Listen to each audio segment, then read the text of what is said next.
அன்பு நண்பர்களுக்கு வணக்கம். Am I audible? இன்னைக்கான நியூஸ் DNDக்கு போயிடலாம். Good afternoon everybody, good afternoon.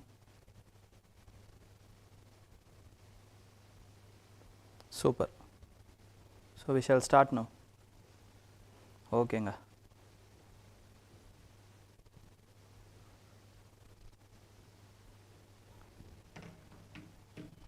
Okay. So இன்றைக்கி நம்ம எந்த சப்ஜெக்டில் பார்க்க போகிறோம் அப்படின்னு பார்த்தீங்கன்னா அக்டோபர் 16, 17, 18 ஓகேங்களா, இந்த டேட்ஸில் தான் பார்க்க போகிறோம். ரொம்ப இம்பார்ட்டண்ட்டான ஒரு ஜட்ஜ்மெண்ட் ஒன்று வந்திருக்கு ஓகேங்களா. ஸோ அதை பற்றி இனிஷியலாக நம்ம பார்த்துருவோம். மற்றது எல்லாமே நோபல் ப்ரைஸ் பற்றியே தான் சுற்றி வந்ததுனால இன்றைக்கி மற்ற கண்டென்ட்ஸ் கொஞ்சம் கம்மி தான். பட் ஆனால் இது ரொம்ப இம்பார்ட்டண்ட் அப்படிங்கிறதுனாலையும் அதுக்கப்புறம் ஸ்டாட்டிக்கில் நிறைய சம்மந்தப்பட்ட விஷயம் அப்படிங்கிறதுனாலையும் நம்ம என்ன பண்ண போகிறோம்னு பார்த்திங்கன்னா இதை கொஞ்சம் எக்ஸ்டென்சிவாக, எப்பயுமே ஃபஸ்ட்டு டாபிக் எப்பயுமே கொஞ்சம் எக்ஸ்டென்சிவாக தான் இருக்கும், 20 to 25 minutes இருக்கும். இது கொஞ்சம் ஒரு 40 minutes போகலாம் ஓகேங்களா. ஸோ அந்த மாதிரி தான் பிளான் பண்ணி எடுத்துகிட்டு வந்திருக்கேன். நம்ம டாபிக்குள்ளே போயிடலாம் ஓகேங்களா. But it will B worth ஓகேங்களா. நம்ம கிளாஸ் சிட்டிசன்ஷிப், இப்போ இந்த கிளாஸை பார்த்திங்கன்னா உங்களுக்கு மறுபடியும் சிட்டிசன்ஷிப் படித்த மாதிரி இருக்கும் ஓகே. ஸோ இப்போது ரீசெண்டாக என்ன பண்ணியிருக்காங்க அப்படின்னு பார்த்தீங்கன்னா supreme court has upholded section 6A of Citizenship Act. Upholded the Citizenship Act of section 6A. இப்போது நம்ம என்ன பண்ணணும் அப்படின்னா we have to see about the Citizenship Acts first of all. அது எப்படி வந்துச்சு, அதுக்கப்புறமா ஏன் இனிஷியலாக கான்ஸ்டிடியூஷன்லேயே ஃப்ரம் த ஆர்டிக்கல் 5 to 11 நமக்கு இனிஷியலாக சிட்டிசன்ஷிப் பற்றின ப்ரொவிஷன்ஸ் கொடுத்துருந்தாங்க. பார்ட் 2 ஆஃப் த கான்ஸ்டிடியூஷன்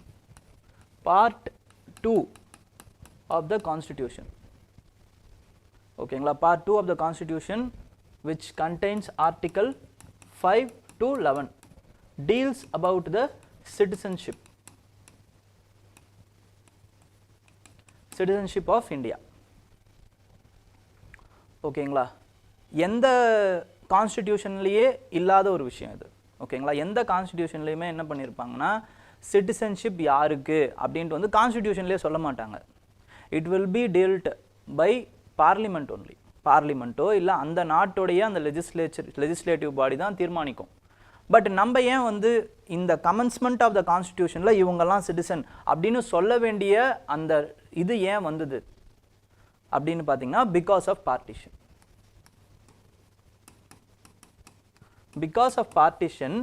நம்ம அந்த கமென்ஸ்மெண்ட் ஆஃப் த கான்ஸ்டிடியூஷன் இவங்கெல்லாம் சிட்டிசன் சொல்ல வேண்டிய சூழ்நிலை. அப்போ ஆர்டிகல் 5 என்ன சொல்லுது? Article 5 says with respect to the concept of just solely இல்லனா sons of soil. So those who are born in the undivided India ஓகேங்களா, undivided இந்தியாவில் அவங்களோட பேரண்ட்ஸோ கிராண்ட் பேரண்ட்ஸோ யாரோ பார்ன் பண்ணியிருந்தாங்கன்னா அவங்க சிட்டிசன் ஆஃப் இந்தியா. இல்லைனா அவங்க கமென்ஸ்மெண்ட் ஆஃப் த கான்ஸ்டிடியூஷனுக்கு முன்னாடி 5 வருஷத்துக்கு முன்னாடியிலேருந்தே இந்தியாவில் இருக்காங்க அப்படின்னா they are consider as citizens of India. So இதில் எந்த ஒரு ப்ராப்ளமும் இல்லை. ஆர்டிகல் 5 பற்றி நல்லா தெளிவாக புரிஞ்சுக்கலாம். இதெல்லாம் யாருக்கு பொருந்தும் அப்படின்னா சவுத் இந்தியாவில் மைக்ரேஷன் பெருசாக இருக்காது, அவங்க பல ஜென்ரேஷன்ஸாக இங்கேயே இருந்திருப்பாங்க, சவுத் இந்தியா, சென்ட்ரல் இந்தியா இவங்கெல்லாம். அப்போ இவங்களுக்கு இந்த ஆர்டிக்கல் பொருந்திடும் ஓகேங்களா. அப்போது அவங்களுக்கு மட்டும் கிடையாது, ஜென்ரலாக நான் சொல்கிறேன் ஓகே. ஆர்டிக்கல் 6 என்ன சொல்லுது? ஆர்டிக்கல் 6 சில இம்பார்ட்டண்ட்டான விஷயத்தை பேசும் ஓகேங்களா. Article 6 it says about the people who are migrating from Pakistan to India. Migrating from Pakistan to India. Newly formed பாகிஸ்தான்னா இப்போ நீங்கள் வெறும் இந்த டைமில் இருக்கக்கூடிய பாகிஸ்தான் மட்டும் நினைக்கக்கூடாது. Both west Pakistan and east Pakistan ரெண்டுத்தையும் சேர்த்து தான் நீங்கள் பார்க்கணும் ஓகேங்களா. அப்போ those who are migrating from Pakistan to India இவங்க என்ன மாதிரியான ஒரு நிலைமையில் இருப்பாங்க, இவங்களுக்கு எப்படி சிட்டிசன்ஷிப் கிடைக்கும்? ஃபஸ்ட்டு அவங்க என்ன ஆயிருக்கணும், அன்டிவைடட் இந்தியாவில் பிறந்திருக்கணும். அவங்களோட பேரண்ட்ஸ், அவங்களோட கிராண்ட் பேரண்ட்ஸ் இந்த மாதிரி யாராச்சும் பிறந்திருக்கணும். அண்டுன்ற வார்த்தை இருக்கும். ஓகேங்களா? சில இடத்துல ஆறு இருக்கும். ஆறுனா ஏதோ ஒன்று அப்படின்னு அர்த்தம். அண்டுனா இது அப்புறம் இது அப்படின்னு அர்த்தம். நல்லா அந்த கான்ஸ்டிடியூஷனை படிக்கும்போது அதனால் கொஞ்சம் கவனமாக படிங்க. ஓகேங்களா? அண்ட் ரெண்டு விஷயம் சொல்லியிருப்பாங்க. என்ன ரெண்டு விஷயம் அப்படின்னு பார்த்தீங்கன்னா, there is a cut off date 19th July. 19th July, I think June or July, June நினைக்கிறேன். 19th June 1948. 19th June 1948. இதுக்கு முன்னாடி யார் யாரெல்லாம் வந்திருந்தாங்களோ, இந்தியாவுக்கு யார் யாரெல்லாம் இதுக்கு முன்னாடியே வந்துடுறாங்களோ, they will be automatically considered as citizens of India. From Pakistan to India நான் சொல்கிறது. ஓகேங்களா? அப்போது they will be automatically considered. On or after 1948, 19th of July 1940, June 1948 யார் அதுக்கப்புறம் வராங்களோ, they have to register first. ஓகேங்களா?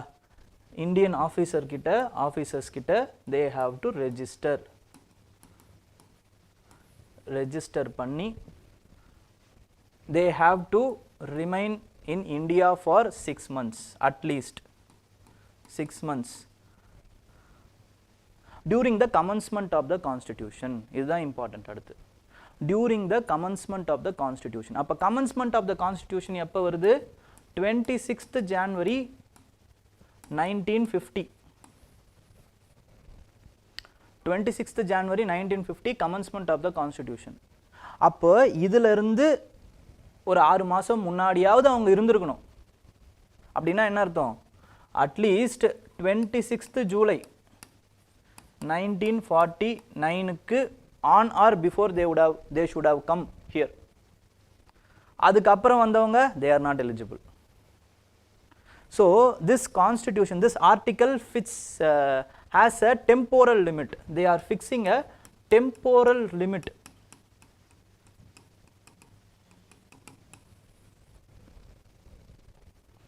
Temporal limit ஒன்று fix பண்ணுறாங்க. இப்படி தான் பண்ணணும், நீங்கள் இப்படி வரவங்களுக்கு ரெஜிஸ்டர் பண்ணியிருக்கணும். At least commencement of the constitution முன்னாடி 6 மாதமாவது அவங்க இந்த இந்தியாவில் வாழ்ந்துருக்கணும். Then they will be given citizenship. அப்போ அதுக்கு முன்னாடி வந்தவங்க they will be automatically given citizenship. 19th June 1948க்கு முன்னாடி வந்தவங்க they will be automatically given citizenship. அப்போ இந்த டேட், இந்த டேவும் ரொம்ப ரொம்ப இம்பார்ட்டன்ட். இது கான்ஸ்டிடியூஷனில் இருக்காது, பட் இந்த டேவும் ரொம்ப இம்பார்ட்டன்ட். 26th July 1949. இப்போ அதுக்கு அடுத்த ஆர்டிக்கல் வருது. என்ன article? Article 7. Article 7. This article is saying, this is dealing with those who have migrated from India, then remigrated to from Pakistan to India. அவங்கள பற்றி இந்த ஆர்டிக்கல் பேசுது.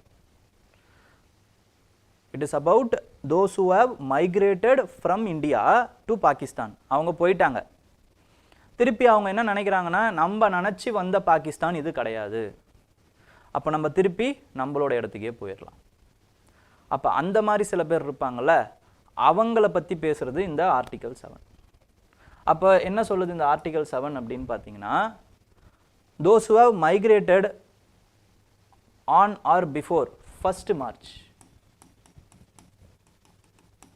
1947 from India to Pakistan, they will lose their citizenship. That's all.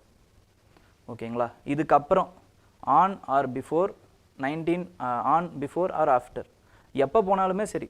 ஓகேங்களா? இந்த 1st March அப்படிங்கிறது என்னன்னு பார்த்தீங்கன்னா, this is the bloody communal violence. ஓகேங்களா? which broke in the West Pakistan, Western Punjab. இந்த பஞ்சாப் ரீஜனில் வந்து இந்த டைமில் தான் கம்யூனல் வயலன்ஸ் வந்து broke out ஆகுது. ஸோ இதிலிருந்து பயந்து தப்பிச்சு யார் யாரெல்லாம் போனாங்களோ, ஓகேங்களா, இவங்க எல்லாருமே வந்து they will lose their citizenship. That's all. அப்படி போயிட்டாங்க, போயிட்டு திரும்பி வரணும்னு நினைக்கிறாங்க. வரணும்னு நினச்சா வரலாமான்னா வரலாம். But there is a catch in it. என்ன அப்படின்னா, they will be they will be permitted under the permit system. இதுக்கு permit systemனு ஒன்று கொடுக்குறாங்க, permit system. அப்போ வரவங்க எல்லாரையுமே வந்து சேர்த்துக்க மாட்டாங்க, வரவங்க எல்லாரையுமே சேர்த்துக்க மாட்டாங்க. கவர்மெண்ட் ஆஃப் இந்தியா முடிவு பண்ணும் யார் யாரை சேர்த்துக்கலாம், எப்படி சேர்த்துக்கலாம். For this government of India has announced ordinances, ordinance போட்டாங்க, அப்புறம் ரூல்ஸ் போட்டாங்க, யார் யாருக்கெல்லாம் பெர்மிட் கொடுக்கலாம் அப்படின்ட்டு ரூல்ஸ் போட்டாங்க. ஓகேங்களா. Initially this rules and ordinance for only west Pakistan, west பாகிஸ்தான்லேருந்து வந்தவங்களுக்கு மட்டும். ஈஸ்ட் பாகிஸ்தானில் வந்தவங்களுக்கு இந்த ஆர்டினன்ஸ் மட்டும் எக்ஸ்டெண்ட் ஆச்சு, ரூல்ஸ் அவங்களுக்கு போடலை. ஏன் சார் ஈஸ்ட் பாகிஸ்தானில் இருக்கிறவங்களுக்கு ஆர்டினன்ஸ் போட முடியல அப்படின்னா அதோட ஜாகிரஃபி அந்த மாதிரி. எப்படி இப்போ பங்களாதேஷை பாருங்கள், பங்களாதேஷ் இப்படி இருக்குங்க, ஓகேங்களா. பங்களாதேஷ் இதை சுற்றி இருக்கக்கூடிய ஸ்டேட்ஸ் என்ன, இது வெஸ்ட் பெங்கால், அசாம், அதுக்கப்புறம் திரிபுரா, மணிப்பூர், இப்படி எல்லாமே இருக்குது. ஒருத்தர் வெஸ்ட் பெங்கால்லேருந்து இப்போ திரிபுராவுக்கு போகணுன்னா அவரால் எப்படி போக முடியும், பங்களாதேஷ் வழியாக தான் போக முடியும். அப்போ if you are considering them as migrated, the legitimate citizens also lose their citizenship because they have migrated to Pakistan now. அதனால் அந்த ரூல்ஸ் அவங்களால ஒழுங்காக போட முடியல. So this rules ordinances were enacted, the permit system were enacted for those who have came from West Pakistan to India. Sir ஏன் sir இந்த permit system? இனிஷியலாக வந்து இவங்களோட சொத்தெல்லாம் விட்டுட்டு தானே போகிறாங்க. ஸோ அங்கேருந்து வந்தவங்களுக்கு இவங்களோட சொத்தை பிரித்து கொடுத்தாச்சு. இப்போ திருப்பி இவங்களே வராங்கன்னு வச்சுக்கோங்களேன், இவங்களோட சொத்தை என்ன பண்ணுறது? அப்போது இந்த ரூல்ஸ் எல்லாம் போடுறாங்க. இதெல்லாம் சில நிறைய ரூல்ஸ் இருக்குது, அதெல்லாம் நமக்கு தேவையில்லை. ஓகேங்களா. அப்போது இதுதான் பெர்மிட் சிஸ்டம். இந்த பெர்மிட் சிஸ்டமில் இது எப்படின்னு பார்த்தீங்கன்னா இந்த ரூல்ஸுமே it will be consider as 19 after they have migrated after 1948 அப்படின்னு தான் கன்சிடர் பண்ணுவாங்க. அப்போது இதுக்குமே வந்து அவங்க 6 மாதம் இருக்கணும், பெர்மிட் கொடுத்தவங்களும் 6 மாதம் இருக்கணும் டு கெயின் த சிட்டிசன்ஷிப். இப்போ தெளிவாக புரிஞ்சிருக்கும்னு நினைக்கிறேன்.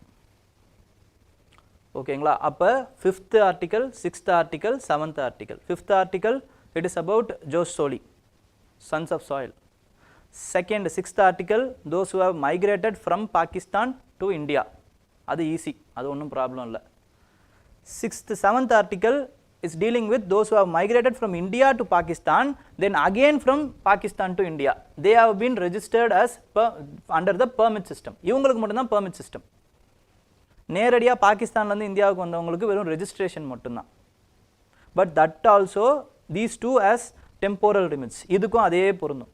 அப்போ அவங்க என்ன ஆயிருக்கணும், பெர்மிட் எப்போ வந்திருக்கணும் அவங்களுக்கு, 26th ஜூலைக்குள்ளே அவங்களுக்கு பெர்மிட் வந்திருக்கணும். 1949க்குள்ளே அவங்க they would have got permit system, அதாவது வந்து பெர்மிட் பண்ணி அவங்க ஒரு 6 மாதம் கமென்ஸ்மெண்ட் ஆஃப் த கான்ஸ்டிடியூஷனில் இருந்திருக்கணும்.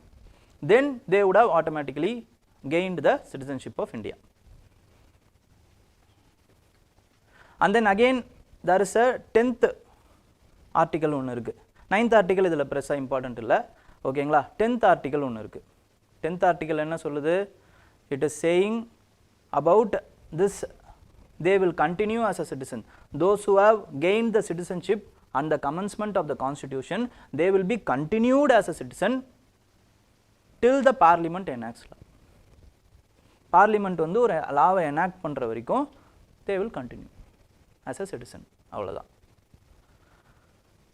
நெக்ஸ்ட் அடுத்து 11th என்ன சொல்லுது அப்படின்னு பார்த்தீங்கன்னா, nothing under the articles before can derogate the power of the derogate அப்படின்னா they can't diminish the power னு அர்த்தம். derogateனா diminish the power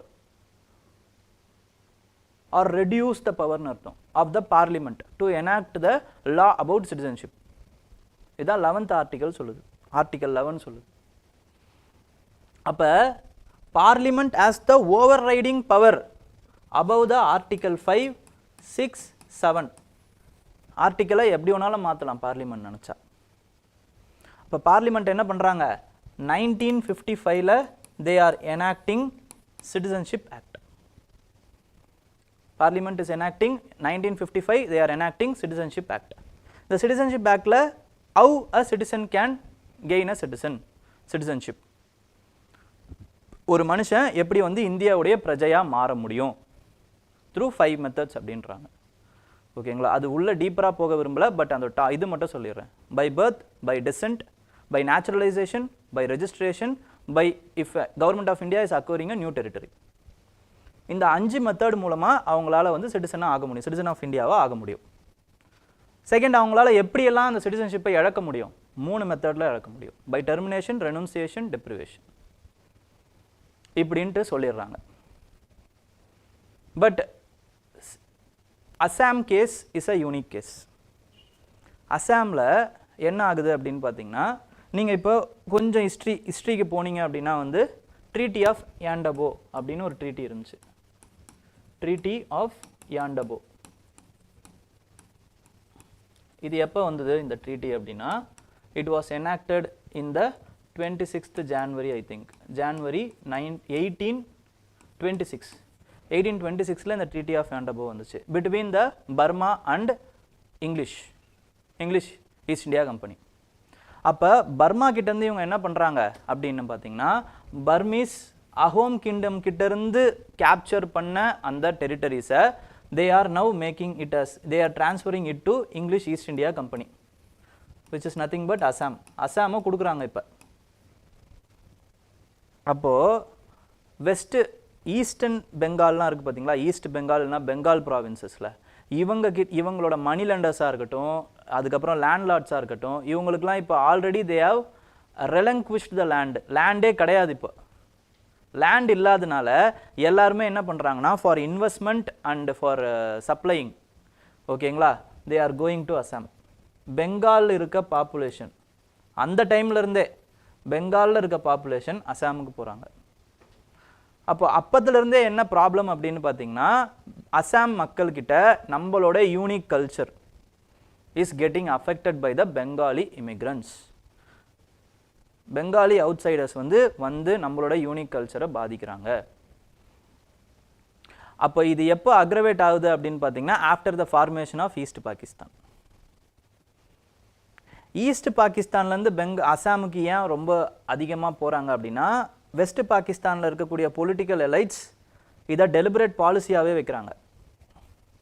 because of that only Assam is a unique case. என்னென்னா, நிறைய ஈஸ்ட் பாகிஸ்தான்லேருந்து இல்லீகல் மைக்ரன்ஸை அசாமுக்கு அனுப்பி அசாமையும் நம்மளோட சேர்த்துக்கணும் அப்படிங்கிறது தான் அவங்களோட எண்ணம். ஃபியூச்சர் பிளபிசைடு ஏதாவது வச்சா. அப்போ இதை எதிர்த்து என்ன பண்ணுறாங்க அப்படின்னு பார்த்தீங்கன்னா, ஒரு ப்ராப்ளம் வருது. எப்போன்னு பார்த்தீங்கன்னா, ஆஃப்டர் 1979. இந்த 79 என்ன ஆகுது அப்படின்னு பார்த்தீங்கன்னா, தேர் இஸ் அ அஜிடேஷன் இன் அசாம். எங்களுடைய கல்ச்சர், எங்களுடைய அந்த இது எல்லாமே பாதிக்கப்படுது அப்படின்ட்டு ஒரு ப்ராப்ளம். ஸோ டியூரிங் இது ஒரு 5-6 வருஷம் தொடருது. ஆஃப்டர் 1985 ராஜீவ் காந்தி பிரசிடென்ட்ஷிப்பில் என்ன ஆகுதுன்னு பார்த்தீங்கன்னா, பொலிட்டிக்கல் சொல்யூஷன் இதுக்கு கண்டுபிடிக்கப்படுறாங்க. என்ன political solution? In the name of Assam accord. Political solution. இதில் தான் என்ன சொல்கிறாங்க அப்படின்னா, those who have came before 1966 they will be granted citizenship of India. From 1966 to 25th, before 25th March of 1971. ரொம்ப முக்கியம் இது, ஓகேங்களா? இந்த பார்ட் தான் ரொம்ப முக்கியம். 1966 to 25th March, before 25th March of 1971, they will be deprived of their citizenship for 10 years. After that, they will be automatically become citizens of India. Those who have came on or after 25th March of 1971, they will be identified and they will be deported to Bangladesh. East Pakistan, then East Pakistan, now Bangladesh. Sir அது என்ன sir அந்த time, அந்த date ஏன் sir அப்படின்னா, because that is the date where Pakistan, West Pakistan elites launched Operation search light.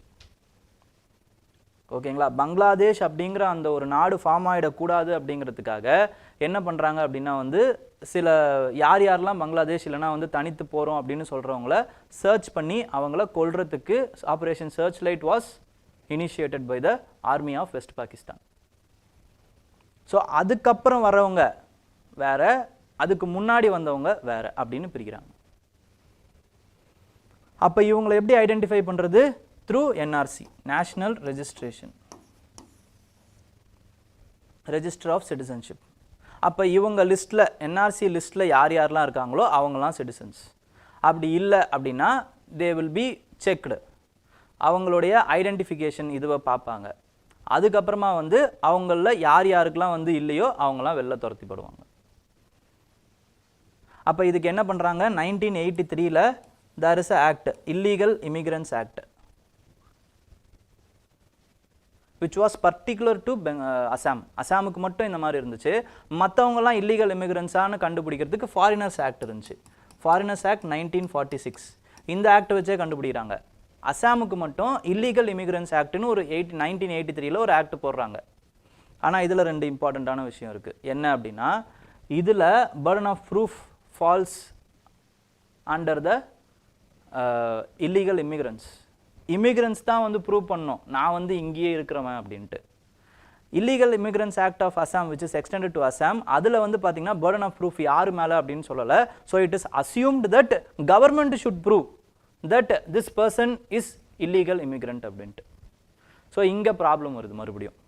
So in சோனாவாலா case அப்படின்னு ஒரு case வந்துச்சு. அதில் வந்து என்ன பண்ணுறாங்க அப்படின்னு பார்த்தீங்கன்னா, அந்த இல்லீகல் இமிகிரண்ட் ஆக்டை வந்து அன்கான்ஸ்டிடியூஷனல்னு இது சுப்ரீம் கோர்ட் அறிவிச்சிடுது.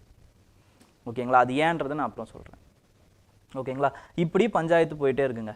ஓகேங்களா? அப்போ இந்த பொலிட்டிக்கல் சொல்யூஷன் இருக்குது பார்த்தீங்களா, இந்த அசாம் அக்கார்டு, இதை தான் என்ன பண்ணுறாங்கன்னு பார்த்தீங்கன்னா 1985 சிட்டிசன்ஷிப் அமெண்ட்மெண்ட் ஆக்ட், சிட்டிசன்ஷிப்பை வந்து அமெண்ட் பண்ணுறாங்க. அமெண்ட் பண்ணி 6A வந்து சேர்க்குறாங்க. இந்த 6A தான் இதனால் வரைக்கும் லீகலா இல்லையா, அன்கான்ஸ்டிடியூஷனலா கான்ஸ்டிடியூஷனலான்னு எழுதுக்கிட்டே இருந்தது. இப்போ ரீசெண்டாக வந்து இந்த 6A வந்து கான்ஸ்டிடியூஷனல்னு சொல்லிட்டாங்க.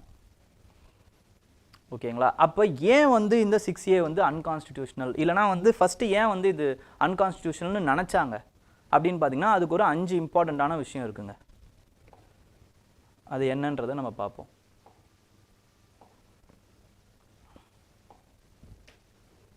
ஓகேங்களா? இந்த 5 இம்பார்ட்டண்ட்டான கொஸ்டின் தான் இது கான்ஸ்டிடியூஷனலா இல்லையா அன்கான்ஸ்டிடியூஷனலான்னு கேட்ட கேள்வி. ஃபர்ஸ்ட் இம்பார்ட்டண்டான கேள்வி என்ன அப்படின்னு பார்த்தீங்கன்னா, whether to grant citizenship of migrants from Bangladesh to Assam was within the legislative competence of the parliament அப்படிங்கிறதே ஃபர்ஸ்ட் கேள்வி. சார், பார்லிமெண்ட் எனாக்ட் பண்ணாமல் வேறு யார் சார் எனாக்ட் பண்ணுறது, அதுவும் சிட்டிசன்ஷிப்பை அப்படின்னு நீங்கள் யோசிச்சிங்கன்னா, இப்போ மறுபடியும் நம்ம ஃபஸ்ட்லேருந்து வருவோம். ஃபஸ்ட்லேருந்துனா ரொம்ப ஃபஸ்ட்லேருந்து இல்லை, பார்ப்போம். இப்போ லெஜிஸ்லேட்டிவ் காம்பிட்டன்ஸ் இருக்கா இல்லையா, அதுதான் கேள்வி. ஏன் இல்லைன்னு சொல்கிறாங்கன்னு ஃபஸ்ட்டு பார்த்துருவோம். இப்போ சிட்டிசன்ஷிப் அமெண்ட்மெண்ட் ஆக்டை வந்து பண்ணுறாங்க. சிட்டிசன்ஷிப் அமெண்ட்மெண்ட் ஆக்ட் எப்படி பண்ணுறாங்கன்னு பார்த்தீங்கன்னா, ஆர்டினரி லா மூலமாக தான் பண்ணுவாங்க. ஓகேங்களா? ஏன்னா அது ஒரு லா, சிட்டிசன்ஷிப் ஆக்ட்டுங்கிறது ஒரு லா. அதை வந்து அமெண்ட் பண்ணும்போது ஆர்டினரி லா மூலமாகவே பண்ணிடுறாங்க, சிம்பிள் மெஜாரிட்டிலே பண்ணிடுறாங்க. But they are giving another cut-off date, 3 different types of cut-off date, which is before 1966, on or after 1966 to 25th March 1971, and after 25th March, on or after 25th March 1971. இப்படி 3 different dates of cut-off dates கொடுக்குறாங்க.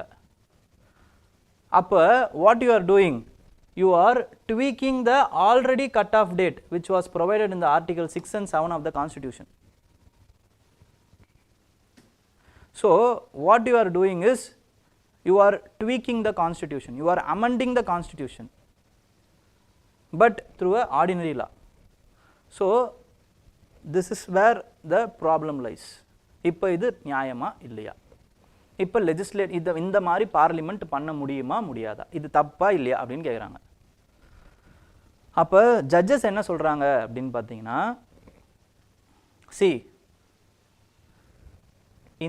இந்த எந்த வார்த்தையிலுமே from the commencement of the constitution இல்ல. இது எதுலயுமே இதுக்கு முன்னாடி வந்தவங்க, இது வரைக்கும் வந்தவங்க, இப்போ வந்தவங்க அப்ப கன்சிடர் பண்ணப்படலாம்னு இருக்கே தவிர they will be considered as citizens of India from the commencement of the constitution இதுல இல்ல. So they are not tweaking the original thing. Second இம்பார்ட்டண்டான விஷயம் என்ன அப்படின்னு பார்த்தீங்கன்னா, யூனியன் லிஸ்ட்டில் ஷெட்யூல் 7ல் 3 லிஸ்ட் இருக்குது. Union list, state list, concurrent list. Union லிஸ்ட்டில் சிட்டிசன்ஷிப் அப்படிங்கிற அந்த ப்ரொவிஷன் இருக்குது. அப்போ இவங்க they are only enacting under their legislative competence, parliament. Third இம்பார்ட்டண்டான விஷயம் என்ன சொல்கிறாரு அப்படின்னு பார்த்தீங்கன்னா, ஜஸ்டிஸ் சந்திரசூட் என்ன சொல்கிறாருன்னா, சரி அப்படி இதை ட்வீக் பண்ணுற மாதிரியே நம்ம வச்சுப்போம், ட்வீக் பண்ணுறாங்கன்னே வச்சுப்போம். They are tweaked under article 11 of the constitution. So they are competent. Article 11 என்ன சொல்லுது? Nothing before the articles can derogate the power of the parliament to enact about the citizenship. அப்போ derogate பண்ண முடியாது, டெலிங்க்விஷ் பண்ண முடியாது, ரெலங்க்விஷ் பண்ண முடியாது. ஓகேங்களா? இதுதான் அங்கே இம்பார்ட்டன்ட் கேட்ச். ஓகே, இந்த விஷயத்தினால என்ன சொல்கிறாங்க அப்படின்னு பார்த்தீங்கன்னா, பார்லிமெண்ட் தான் கம்பிட்டன்ஸ்ன்றாங்க. இந்த ஜட்ஜ்மெண்ட் வந்து என்ன எதில் எந்த மெஜாரிட்டியில் கிடைக்குது அப்படின்னு பார்த்தீங்கன்னா 4:1 ஜட்ஜ்மெண்ட்டில் கிடைக்குது. ஒருத்தர் மட்டும்தான் வந்து இது தப்புன்னு சொல்கிறாங்க, இந்த இது அன்கான்ஸ்டியூஷன், இந்த ப்ரொவிஷன் 6A வந்து அன்கான்ஸ்டியூஷன் சொல்கிறாங்க, மற்றவங்க எல்லாருமே கான்ஸ்டியூஷன் சொல்கிறாங்க. அதுவுமே வந்து அவர் வேற ஒரு விஷயத்துக்காக சொல்லியிருப்பாரு, அது என்னன்றதை நம்ம லாஸ்ட் பார்க்கும்போது பார்ப்போம். மற்றவங்க இவங்க எல்லாருமே வந்து பார்லிமெண்ட் ஆஸ் த கம்பிட்டன்சி அப்படின்னு சொல்லிடுறாங்க. ஃபர்ஸ்ட் விஷயம். செகண்ட் இம்பார்ட்டண்ட்டான ப்ராப்ளம் என்ன இதில் அப்படின்னா, whether section 6A of the citizenship act adopts unreasonable cut off dates. Unreasonable cut off data இது. ஓகேங்களா? And singled out state of Assam, அசாமை மட்டும் நீங்கள் எடுக்கிறீங்க. அப்போது இது இட் இஸ் வயலேட்டிங் ஆர்டிகல் 14 இல்லையா, ரைட் ஈக்குவாலிட்டி இல்லையா? அப்போ எல்லா ஸ்டேட்டுக்குமே நீங்கள் இதை பண்ணணும், இல்லைனா வந்து அசாமுக்கும் வந்து எல்லா ஸ்டேட் மாதிரியே வந்து அதுக்கும் கட் ஆஃப் டேட் வச்சுருக்கணும். அது என்ன அசாம் மட்டும் நீங்கள் தனியாக இது பண்ணுறீங்க? So this is unconstitutional under the fundamental rights of article 14 அப்படிங்கிறது தான் இன்னொரு வாதம். அப்போ இதுக்கு என்னென்ன சொல்கிறாங்க அப்படின்னு பார்த்தீங்கன்னா, unconstitutional under article 14.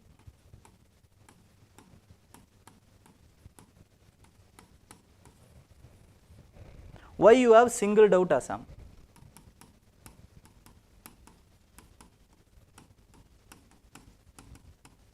Why you have singled out Assam? ஏன் singled out பண்றாங்க அப்படின்னா, Assam is a unique case.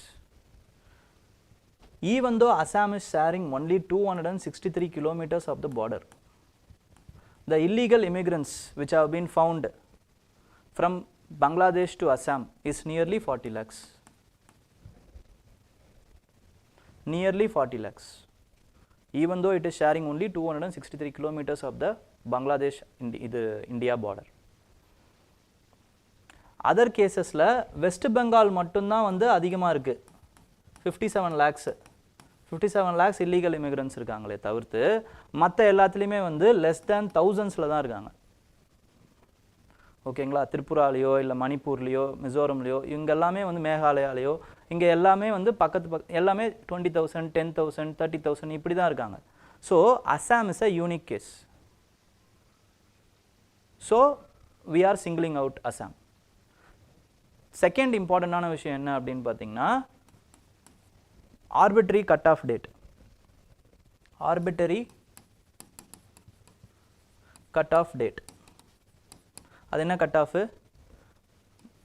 Before 24th March 1971 வந்தவங்களுக்கு ஒரு ட்ரீட்மெண்ட்டு, 25th March 1971 வந்தவங்களுக்கு ஒரு ட்ரீட்மெண்ட்டு. ஏன் இந்த மாதிரி பண்ணுறீங்க? அதுக்கு ஜட்ஜஸ்லாம் எப்படி இன்டர்பிரட் பண்ணுறாங்க அப்படின்னா, இதுக்கு முன்னாடி வந்தாங்கல்ல இவங்கெல்லாம் consider as victims of partition.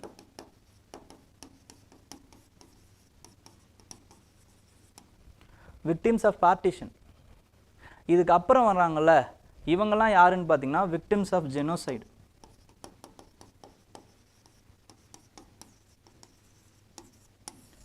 Operation search நைட்னால பாதிக்கப்பட்டு வந்தவங்க இந்தியாவுக்கு.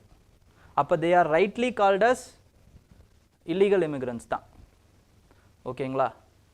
அப்போ இதுக்கு முன்னாடி இருந்தவங்க இவங்கெல்லாம் அன்டிவைடட் இந்தியாவில் அவங்களோட மூதாதையினர் இவங்கெல்லாம் வாழ்ந்தவங்க, வாழ்ந்துட்டு பார்ட்டிஷனுடைய ஆர்எஸ்னால போனவங்க, அதனால் திருப்பி வர்றதுக்கு இவங்களுக்கு உரிமை இருக்குது. இதுக்கப்புறம் வந்தவங்களுக்கு அந்த உரிமை கிடையாது. அதனால தான் இந்த cut off date, different cut off date. அது மட்டும் இல்லாமல் ஆர்டிக்கல் 14லேயே வந்து ஆர்டிக்கல் 14லேயே அன்வர் அலி அப்படின்னு ஒரு கேஸ் இருக்குது. அதில் என்ன சொல்கிறாங்க அப்படின்னு பார்த்தீங்கன்னா, you can divide a system, unequals can be treated as unequally. அப்போ அன்ஈக்குவல் அப்படிங்கிறவங்க வந்து எப்படி டிவைட் பண்ணணும் அப்படின்னு பார்த்தீங்கன்னா, it should be divided based on the intelligible differentia with reason. Intelligible differentia with reason. For example, இப்போ கோவிட் இருக்குங்க. Covid டைமில் நான் வந்து ஒரு ரூல் போடுறேன், பிரிக்கிறேன். எப்படி பிரிக்கிறேன் அப்படின்னு பார்த்தீங்கன்னா, அண்டர் 10ல் இல்லைனா வந்து மென் மட்டும்தான் வெளில வரணும், விமன் வெளில வரக்கூடாது அப்படின்னு ஒரு ரூல் போடுறேன். Then it is arbitrary and it is against equality, principle of equality. But வேறு மாதிரி ஒரு ரூல் போடுறேன். என்ன ரூல் போடுறேன்? ஹெல்த் ஒர்க்கர்ஸ், தூய்மை பணியாளர்கள், போலீஸ், மெடிசனில் இருக்கவங்க, இவங்க மட்டும் வெளில வரலாம். There is no restrictions for them. மற்றவங்களுக்கு ரெஸ்ட்ரிக்ஷன்ஸ் இருக்குது. So it is intelligible differentia. அந்த ரெஸ்ட்ரிக்ஷன்ஸே வந்து என்ன அப்படின்னு பார்த்தீங்கன்னா, for it will be reasonable.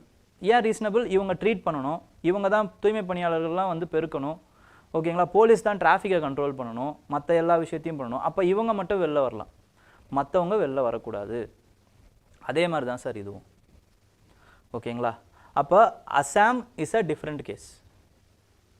ஓகேங்களா? அதனால் நாங்கள் என்ன பண்ணியிருக்கோம் அப்படின்னு பார்த்தீங்கன்னா, அசாமை சிங்கிள் அவுட் பண்ணியிருக்கோம். So this provision is also not violating article 14 அப்படின்னுறாங்க. ஓகேங்களா? தேர்ட் இம்பார்ட்டண்ட்டான விஷயம் என்ன அப்படின்னு பார்த்தீங்கன்னா, whether section 6A of the Citizenship Act can be regarded as a violative of Article 355 on the grounds that the provision does not curb the undocumented immigrants accounts to external aggression. Article 355 என்ன சொல்லுது? Central government has a duty to protect states from external aggression and internal disturbance. External aggression and internal disturbance. அப்போ இந்த external aggression இருக்குது பார்த்தீங்களா, இது வந்து ஒரே நேரத்தில் தான் வரணுன்ற அவசியம் கிடையாது. இல்லீகல் மைக்ரன்ஸ் மூலமாகவும் எக்ஸ்டர்னலாக இது அக்ரஷனாக மாறத்துக்கு வாய்ப்புகள் இருக்குது. அப்போ இது என்ன ஆகுது அப்படின்னு பார்த்தீங்கன்னா, இப்போ இல்லீகல் மைக்ரன்ஸை நீங்கள் விட்டுறீங்க, ஓகேங்களா? விடுறீங்க அப்படிங்கிறதுனால இந்த செக்ஷன் 6A வந்து நீங்கள் அன்கான்ஸ்டிடியூஷனல்னு சொல்லணும் அப்படின்றாங்க. அதுக்கு கவர்மெண்ட் கோர்ட் என்ன சொல்லுது அப்படின்னு பார்த்தீங்கன்னா, ரெண்டே விஷயத்துக்கு தான் நம்மளால் வந்து ஒரு ஆர்டிக்கல் வந்து அன்கான்ஸ்டிடியூஷனலாக இல்லையான்னு சொல்ல முடியும். ஒரு act which is with respect to legislative competence and if it is violating the fundamental rights. Article 355 எல்லாம் நம்ம கன்சிடர் பண்ணோம் அப்படின்னா, it will again open a floodgate of அந்த பெட்டிஷன்ஸ். இதையும் அன்கான்ஸ்டிடியூஷன் சொல்லுங்கள், இதனால் இதையும் அன்கான்ஸ்டிடியூஷன் சொல்லுங்கள் அப்படின்னு மாதிரி ஆகிடும். ஸோ அதனால் இதுக்கு இந்த ப்ரொவிஷனை நம்மளால் எடுத்துக்க முடியாதுன்னு சொல்லிடுறாங்க. ஓகேங்களா? ஃபோர்த் வந்து என்ன அப்படின்னு பார்த்தீங்கன்னா, it is with respect to the violative of article 29(1). 29(1) என்ன சொல்லுது? எனி பர்சன், இதில் எனி பர்சன் வரும். ஓகேங்களா? Any person in India can has the right to protect their culture, script, language. ஓகேங்களா? இதுதான் வந்து அந்த 29ல் ஆர்டிகல் 29ல் சொல்லப்பட்டிருக்கக்கூடிய விஷயம். அப்போ எனக்கு வந்து ப்ரொடெக்ட் பண்ணுற உரிமை இருக்குது. அதனால் இதை வந்து இப்போ வர்றதுனால என்ன ஆகுது அப்படின்னு பார்த்தீங்கன்னா, என்னோட கல்ச்சர் பாதிக்கப்படுது அப்படின்றாங்க. It is not about what to say segregation, it is about fraternity. உனக்கு உரிமை இருக்குது, மற்றவங்கள வரக்கூடாதுன்னு சொல்கிறதுக்கு உனக்கு உரிமை இல்லை. நீ உன்னோட கல்ச்சரை பாதுகாத்துக்க. அதே மாதிரி where is the proof evidence இவங்க வந்ததால் உங்களுடைய கல்ச்சர் வந்து பாதிச்சிருச்சு அப்படின்னு சொல்கிறதுக்கு என்ன ப்ரூஃப்னு கேட்குறாங்க. there is no proof for that. ஒரு மென்டலில் நமக்கு வந்து அதாவது வந்து நம்மளுடைய மன ரீதியாக வந்து நமக்கு பயம் இருக்கே தவிர அங்கே ப்ராக்டிக்கலாக வந்து எந்த ஒரு ப்ரூஃபும் கிடையாது. அசாம் கல்ச்சர் வந்து பாதிச்சிருச்சு அப்படிங்கிறதுக்கு எந்த ஒரு ப்ரூஃபும் கிடையாது. So this provision is also can't be consider. Fifth இம்பார்ட்டண்ட்டான விஷயம் என்ன அப்படின்னு பார்த்தீங்கன்னா, it is with respect to the ground of temporal unreasonableness. இதில் தான் வந்து என்ன பண்ணுறாரு அப்படின்னு பார்த்தீங்கன்னா, லாஸ்ட் ஜட்ஜ் அவர் வந்து அன்கான்ஸ்டியூஷனல்னு சொல்கிறாரு, மற்றவங்களாம் கான்ஸ்டியூஷனல் தான் சொல்லிடுறாங்க. இது என்ன டெம்போரல் அன்ரீசனபிள்னஸ் அப்படின்னா, இனிஷியலாக இந்த section 6A was constitutional only. 3 provision இருக்குது. செகண்ட் ப்ரொவிஷனை மட்டும் எடுத்துப்போம். 1966லேருந்து 24th March 1971, அதாவது வந்து 25th Marchக்கு முன்னாடி வந்தவங்க. இவங்களை நீங்கள் என்ன சொல்கிறீங்க அப்படின்னு பார்த்தீங்கன்னா, they will be deprived of the citizenship for 10 years. they will be அதாவது வந்து அவங்களோட எலக்டரல் ரோல்ஸ்லேருந்து they will be removed. electoral rolesலேருந்து they will be removed. they won't have the voting rights. they won't have any rights. political rights எதுவுமே இருக்காது 10 வருஷத்துக்கு. but there is no rules to implement this act. there is no mechanism to implement this provision. மெக்கானிசமே நீங்கள் பண்ணல. என்ன provision அப்படின்னா, இப்போ illegal மைக்ரண்ட்னு ஒருத்தனை முடிவு பண்ணிடுறாங்க. முடிவு பண்ணிவிட்டு அவன் வந்து மேபி இந்த வருஷத்துக்குள்ளே வந்திருந்தான் அப்படின்னா then only they will take from their rules. இப்போ இவங்க யார் யாரெல்லாம் வந்தாங்களோ இவங்களெல்லாம் வாலண்டரியாக நீங்களே வந்து உங்களோட சிட்டிசன்ஷிப்பை சரண்டர் பண்ணிவிடுங்க, 10 வருஷம் நீங்கள் இருந்ததுக்கப்புறம் உங்களுக்கு திருப்பி நாங்கள் பொலிட்டிக்கல் ரைட்ஸ் கொடுத்தோம் அப்படின்னு ஒரு மெக்கானிசம் இருந்திருந்தால் பரவாயில்ல. But there is no mechanism like that. அப்போ யார் யாரெல்லாம் வந்தாங்க, யார் யாரெல்லாம் இல்லீகல் மைக்ரண்ட்டுன்னு கண்டுபிடிக்கிறாங்களோ அவங்க அதுக்கப்புறமா இப்போ வந்து 1985லேருந்து 1995 வரைக்கும் இவங்களுக்கு எந்த ஒரு பொலிட்டிக்கல் ரைட்ஸும் கிடையாதுங்க. அப்போ இதுக்குள்ளேயே இவங்கள கண்டுபிடிச்சிருக்கணும். நீங்கள் கண்டுபிடிக்கிறதுக்கு எந்த ரூல்ஸும் இல்லை. அட்லீஸ்ட் வந்து வாலண்டரியாவது சரண்டர் பண்ணுற மாதிரி ஏதாவது மெக்கானிசம் இருக்கா? அதுவும் இல்லை. அப்போ what about after they have been got after 1995? அப்போ திஸ் பிகம்ஸ் மேனிஃபெஸ்ட்லி ஆர்பிட்ரரி. அதனால் டெம்போரல் அன்ரீசனபிள்னஸ்னால இது அன்கான்ஸ்டிடியூஷனல் அப்படின்னு ஒரே ஒரு ஜட்ஜ் மட்டும் சொல்கிறாரு. மற்றவங்களாம் இதை பற்றி பெருசாக கண்டுக்கல. ஸோ இதுதான் வந்து என்னன்னு பார்த்தீங்கன்னா 4:1 ஜட்ஜ்மெண்ட்டில் the section 6A of the constitution of the citizenship act has been approved. ஓகேங்களா? it has been constitutional அப்படின்னு சொல்லிடுறாங்க. that's all. ஓகேங்களா? புரிஞ்சிருக்கும்னு நான் நினைக்கிறேன். நெக்ஸ்ட் இதுக்கு போயிடலாம்.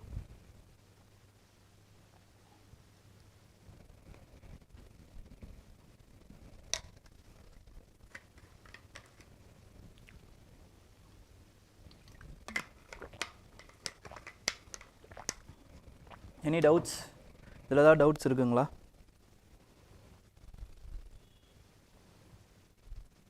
இதனால் உங்களுக்கு சிட்டிசன்ஷிப்புமே வந்து ஓரளவுக்கு ரீகால் ஆகிருக்கும்னு நான் நினைக்கிறேன். ஓகேங்களா?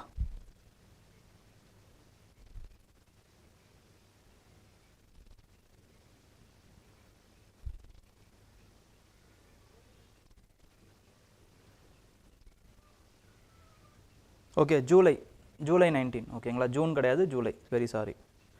Article 11 gives rights to parliament regarding. Bro, I have doubt. இவ்வளோ காம்ப்ளிகேட்டட்.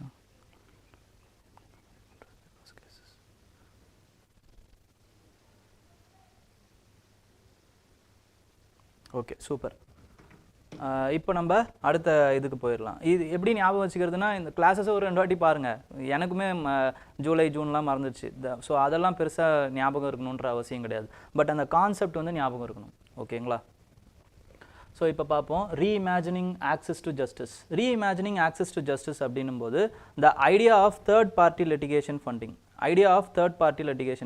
இப்போது இந்த ஐடியா என்னங்கிறத பார்ப்போங்க.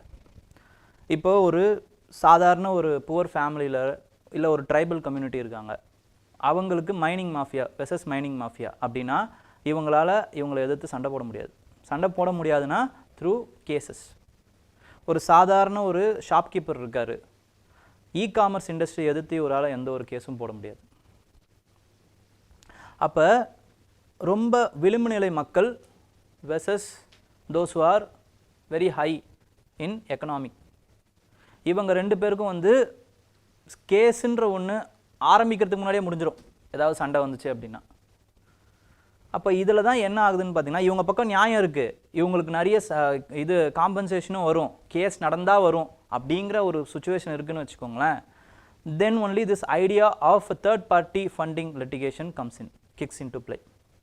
அப்போ என்ன பண்ணுறாங்க, இவங்களுக்கு ஈக்குவலான ஒரு ஃபண்டர் அவர் என்ன பண்ணுறாரு அப்படின்னா, நான் ஃபண்ட் பண்ணுறேன் இந்த கேஸுக்கு, ஐ வில் ஃபண்ட் இட், வர்ற ரெமுனேஷனில் எனக்கு கொஞ்சம் காசு கொடுத்துருங்க. ஸோ ப்ராஃபிட் நோக்கில் இதை பண்ணுறது. ஓகேங்களா. இப்போ இதனால் என்ன ஆயிடுச்சு அப்படின்னு பார்த்தீங்கன்னா, it has changed the landscape of the litigations and this has been declared possible also. அதாவது வந்து இது ஓகே அப்படின்னு சுப்ரீம் கோர்ட் சொல்லிட்டாங்க. எந்த கேஸில் சொல்கிறாங்க அப்படின்னு பார்த்தீங்கன்னா, it is set about Bar Council of India versus AK Balaji. Bar Council of India versus AK Balaji as consciously says that they have given green signal to this third party litigation funding. But ஒரே ஒரு இது மட்டும் சொல்கிறாங்க, எக்ஸப்ஷன் என்னன்னா, அந்த லாயரே ஃபண்டராக இருக்கக்கூடாது. That lawyer should not be the funder. வேறு யாராவது ஒரு தேர்ட் பார்ட்டி லிட்டிகேஷன் ஃபண்டர்ஸ் இருக்கலாம். பட் இதில் ப்ராப்ளம்ஸ் இருக்குங்க. என்னென்ன ப்ராப்ளம்ஸ்? எந்த ஒரு விஷயமா இருந்தாலும் ப்ராப்ளமோ கிரிட்டிசிசமோ இல்லாமல் இருக்கவே இருக்காது. ரெண்டு இம்பார்ட்டண்ட்டான கிரிட்டிசிசம் சொல்கிறாங்க. இப்போது வரவனும் என்ன பண்ண போகிறான், தேர்ட் பார்ட்டி லிட்டிகேஷன் ஃபண்டரும் என்ன பண்ண போகிறான், ப்ராஃபிட் நோக்கில் தான் எடுக்க போகிறாங்க, ப்ராஃபிட் நோக்கில் தான். ஓகேங்களா. அப்போ எது அதிகமான ப்ராஃபிட் வந்து தருமோ, ரிட்டர்ன்ஸ் தருமோ அந்த கேஸை தான் எடுப்பாங்களே தவிர சொசைட்டி பற்றிலாம் இவங்களுக்கு கவலை கிடையாது. அப்போ சொசைட்டிலேயே எந்தெந்த கேசஸ்லாம் கிரவுண்ட் பிரேக்கிங்காக ஆக போதோ அதெல்லாம் எடுக்க மாட்டாங்க. So they will only cherry pick the case, not all the cases they will take. Winning ப்ராபபிலிட்டியே இருந்தாலும் கம்மியான காசு தான் வரப்போகுது அப்படின்னா அதை எடுக்க மாட்டாங்க. ஆனால் சொசைட்டிக்கு ரொம்ப இம்பார்ட்டண்ட்டான கேஸாக கூட இருக்கலாம், but they won't take it. Second இம்பார்ட்டண்டான விஷயம், வர்ற காசில் இவங்க எவ்வளோ எடுப்பாங்க அப்படிங்கிற இன்னொரு கிரிட்டிசிசம் இருக்குது. அப்போ என்ன பண்ணணும், இதுக்கு லெஜிஸ்லேட்டிவ் இது பண்ணணும். ஓகேங்களா. அப்போ ஒரு காம்ப்ரிஹென்சிவ் லா ஒன்று போடணும். India still lakhs a comprehensive national framework for third party litigation funding. Regulatory framework இருக்கணும். அதில் யார் அவருடைய இப்போ ஃபண்டிங் பண்ணுறாங்கல்ல அவங்களுடைய அந்த காம்பிடன்ஸ் இருக்கணும். அவங்க எந்தெந்த மாதிரியான ஃபண்டிங்க்கெலாம் பண்ணுறாங்க, அவங்களுடைய அதுக்கப்புறமா வந்து அடிக்வசி ரேஷியோ, அதாவது எவ்வளோ காசு அவங்க வச்சுருக்காங்க. ஓகேங்களா. அந்த காசோடைய மதிப்பு எவ்வளோ, அதுக்கப்புறம் எவ்வளவு ப்ராஃபிட்டில் எவ்வளோ இவங்களால் வந்து அதை எடுக்க முடியும், வர்ற இதில் எவ்வளோ ப்ராஃபிட்டை இவங்களால் எடுக்க முடியும் அப்படின்னு ஒரு இது வைக்கணும், லிமிட் வைக்கணும். இந்த லாவில் இதெல்லாம் இருக்கணும். அப்படி இருந்தால் மட்டும்தான் இது நல்ல ஒர்க் அவுட் ஆகும் அப்படிங்கிற மாதிரி இவங்க சொல்கிறாங்க. அப்போ தேர்ட் பார்ட்டி லிட்டிகேஷன் ஃபண்டிங் பற்றி கொஞ்சம் தெரிஞ்சு வச்சுக்கோங்க. இதோட கிரிட்டிசிசம் இது, இஷ்யூஸும் இதே தான், கிரிட்டிசிசம் இஷ்யூஸ் எல்லாமே இதே தான். ஓகேங்களா. Next is with respect to of the UAPA, unlawful activities protection prevention act இருக்கு பார்த்தீங்களா. It is a draconian act. அது நமக்கு நல்லா தெரியும். பெயில் வந்து சீக்கிரம் கிடைக்காது இதுக்கு. ஓகேங்களா. பெயில் கிடைக்காது. அதே மாதிரி burden of proof is with respect to the accused. Government கிட்ட கிடையாது. நான் குற்றவாளி இல்லைன்ட்டு நான் தான் நிரூபிக்கணும். அது வரைக்கும் நான் உள்ளே இருக்கணும்.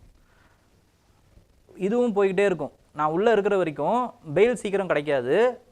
பெயில் வந்து யூஏபிஏக்கு கிடைக்கவே கிடைக்காது. எக்ஸப்ஷனல் சர்க்கம்ஸ்டான்சஸில் தான் கிடைக்கும். அதுவும் இப்போ தான் கொஞ்சம் கொஞ்சமாக கொடுத்துட்ருக்காங்க. இன்வெஸ்டிகேஷன்ஸும் போய்கிட்டே இருக்கும்போது நான் பண்ணாத தப்புக்கு நான் நிரபராதின்னு நான் நிரூபித்து வெளில வரணும். ஸோ எவ்வளோ டெக்ரோனியனான லான்னு பார்த்துக்கோங்க. அப்போ 3 இஷ்யூ வந்து it is plaguing with respect to UAPA. அது என்னன்னு பார்த்தீங்கன்னா, prolonged detentions, stalled investigations and delays in the matter of bail. இந்த 3 இம்பார்ட்டண்ட்டான ப்ராப்ளம் இருக்குங்க. It is against human rights. and established principles of rule of law. Rule of law என்ன சொல்றாங்க? It is about until proven guilty you should be considered as innocent. You are only an accused person. அப்ப accused personக்கு there should be some rights. Bail is a norm, jail is an exception அப்படின்றாங்க. Bail is a norm. எல்லாருக்குமே bail கொடுக்கணும்.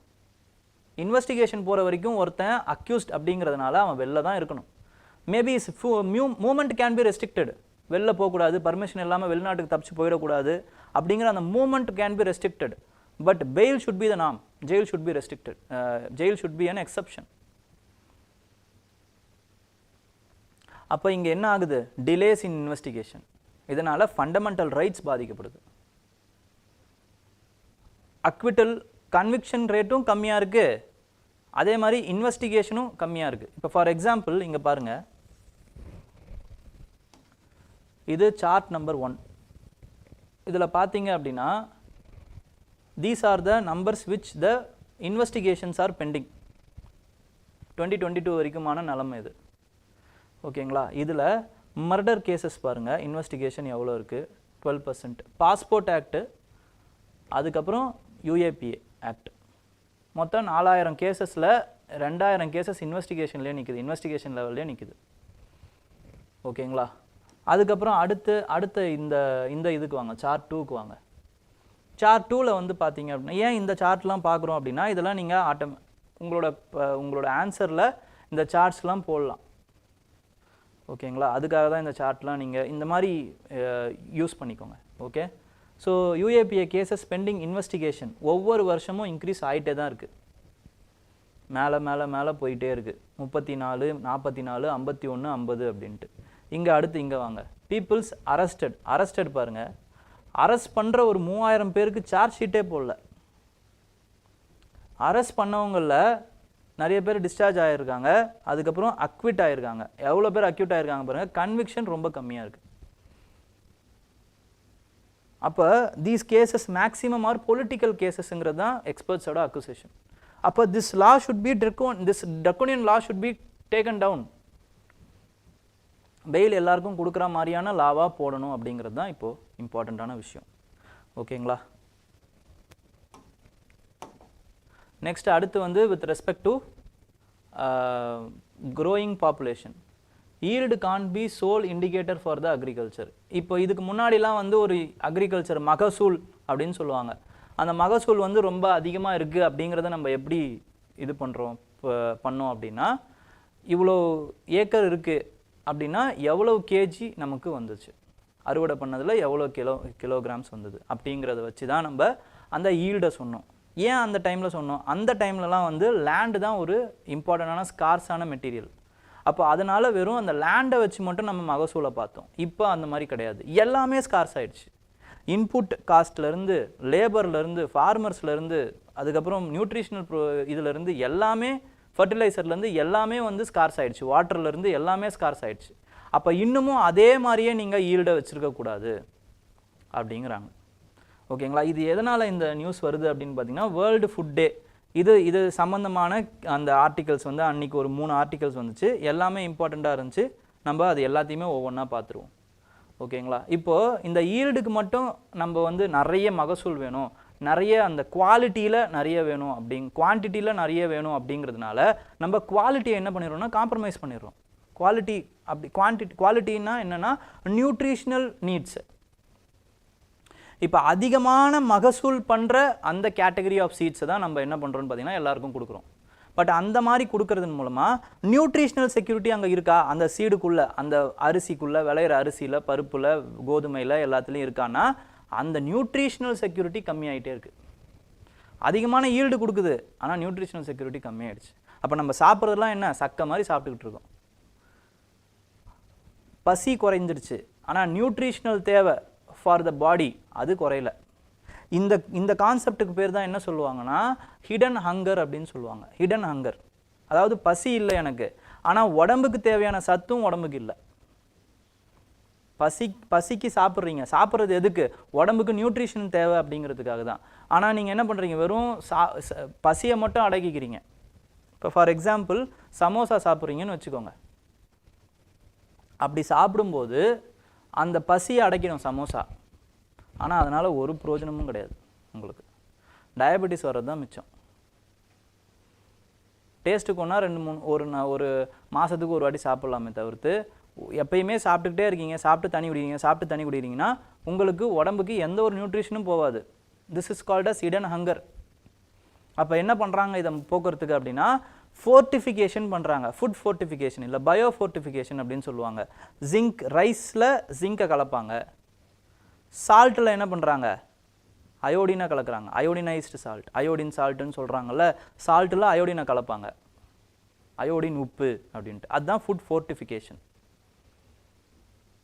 ஓகேங்களா? இப்போது என்ன சொல்கிறாங்க அப்படின்னு பார்த்தீங்கன்னா லேக் ஆஃப் நியூட்ரிஷன் நம்மளுக்கு ஒரு பெரிய தலைவலியாக தான் இருக்குது. 2/3 of the childrens under 5 are stunted, 2/3 are anaemic. இதெல்லாம் எழுதி வச்சுக்கோங்க. இதெல்லாம் எப்படி எழுதி வைக்கணும்னா அக்கார்டிங் டு NFHSன்னு இருக்குது பார்த்தீங்களா, இதே மாதிரியே நீங்கள் சொல்லணும். அக்கார்டிங் டுலாம் சொல்ல முடியலனாலுமே 2/3 of the Indian children under 5 are stunted, அப்புறம் வந்து 2/3 ஆர் அனிமிக், ஒரு டேஷ் போட்டு நேஷ்னல் ஃபேமிலி ஹெல்த் சர்வே அப்படின்னாவது இருக்கணும். அக்கார்டிங் டுலாம் இல்லைனாலும் பரவாயில்ல. ஏன்னா you have to your answer, your example should be legitimate.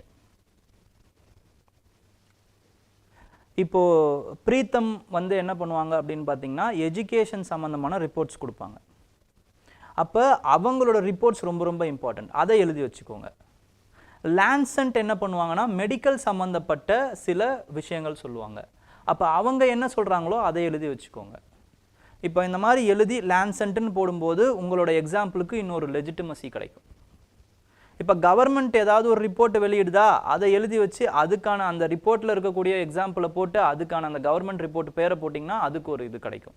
NITI Aayog வெளியிடுதா, அதுக்கான ஒரு இது போட்டு எழுதுனீங்கன்னா நித்தி ஆயோக், அக்கார்டிங் டு நித்தி ஆயோக்னு சொன்னீங்கன்னா அதுக்கு ஒரு வெயிட்டேஜ் இருக்குது. வெறுமனா வந்து ஒரு ரேண்டமான ஒரு நம்பர்ஸோ ரேண்டமான ஒரு விஷயமோ எழுதக்கூடாது. இப்போ க்ரைம் பற்றி எழுதுகிறாங்களா, க்ரைம் கண்ட்ரோல் பியூரோ என்ன சொல்லியிருக்கு அதை எழுதணும். சூசைட் ரேட்ஸ் ஒரு 10 in 1 டெய்லி இறக்குறாங்க அப்படின்னு according to national crime control bureau அப்படின்னு நீங்கள் சொல்லலாம். ஓகேங்களா? நெக்ஸ்ட் வந்து என்ன அப்படின்னு பார்த்தீங்கன்னா கிராப்ஸுமே வந்து பார்த்தீங்கன்னா வந்து இப்போ கிராப்போடைய ஃபர்டிலைசர் எடுத்துக்கிற அந்த இதுவுமே வந்து கம்மியாயிட்டே இருக்குது. நம்ம ஆல்ரெடி பார்த்தது தான், இது இருக்கக்கூடிய எல்லா பிரச்சனையும் இவங்க சொல்கிறாங்க, அவ்வளோதான். ஓகேங்களா? இப்போ ஃபர்டிலைசர் அதிகமாக போடுறீங்க, சாயில் ப்ரொடக்டிவிட்டி கம்மியாயிடுச்சு. இப்போ சாயில் ப்ரொடக்டிவிட்டி கம்மியாயிடுச்சுங்கிறதுக்காக திருப்பி இன்னும் அதிகமான ஃபர்டிலைசர் போடுறீங்க, மண்ணை மலடாக்கிட்டு இருக்கோம். That's all. ஓகேங்களா? நெக்ஸ்ட்டு என்ன அப்படின்னு பார்த்தீங்கன்னா with respect to problems is with respect to green ரெவல்யூஷனில் இதெல்லாம் பண்ணோம், க்ரீன் ரெவல்யூஷன்லேயும் பண்ணோம். அதுக்கப்புறம் பார்த்தீங்க அப்படின்னா வந்து வித் ரெஸ்பெக்ட் டு கிளைமேட் சேஞ்ச்லேயுமே வந்து நம்ம நிறைய ப்ராப்ளம்ஸை சந்திச்சுக்கிட்டு இருக்கோம். We are facing many problems with respect to climate changes. Erratic ரெயின்ஃபால்லேருந்து, அதுக்கப்புறமா வந்து டீஃபாரஸ்டேஷன்லேருந்து, ட்ராட்லேருந்து, ஃப்ளட்லேருந்து எல்லாமே it is affecting our agriculture produce. Okay?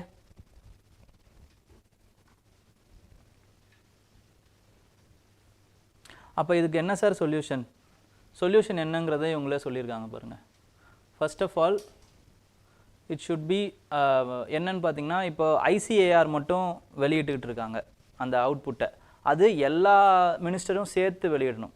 ஓகேங்களா? எல்லா மினிஸ்ட்ரிஸும் அப்படின்னா என்ன அர்த்தம்னா it is ministry of agriculture, health, water, environment எல்லாரும் சேர்ந்து வெளியிடணும். அதுக்கப்புறமா வந்து indicator should be directly address the outcomes. ஓகேங்களா? இப்போ வந்து ஃபுட் செக்யூரிட்டி இருக்குது அப்படி, ஃபுட் செக்யூரிட்டி தான் கோல் அப்படின்னா நியூட்ரிஷ்னலாக வந்து அந்த கிராப் வந்து எவ்வளவு பர் ஹெக்டேர் விளைஞ்சிருக்கு அப்படிங்கிறத நீங்கள் பார்க்கணும். Holistic approach. தேர்ட் வந்து என்ன அப்படின்னு பார்த்தீங்கன்னா சாயிலோடைய பயாலஜிக்கல் ஆக்டிவிட்டியிலேருந்து, வாட்டர் யூஸ் எஃபிஷியன்சிலேருந்து எல்லாத்தையுமே மெயின் ஸ்ட்ரீம் பண்ணுங்கள். வெறும் ஃபர்டிலைசரை மட்டும் இல்லைனா சாயிலை மட்டும் நீங்கள் ஃபோக்கஸ் பண்ணக்கூடாது.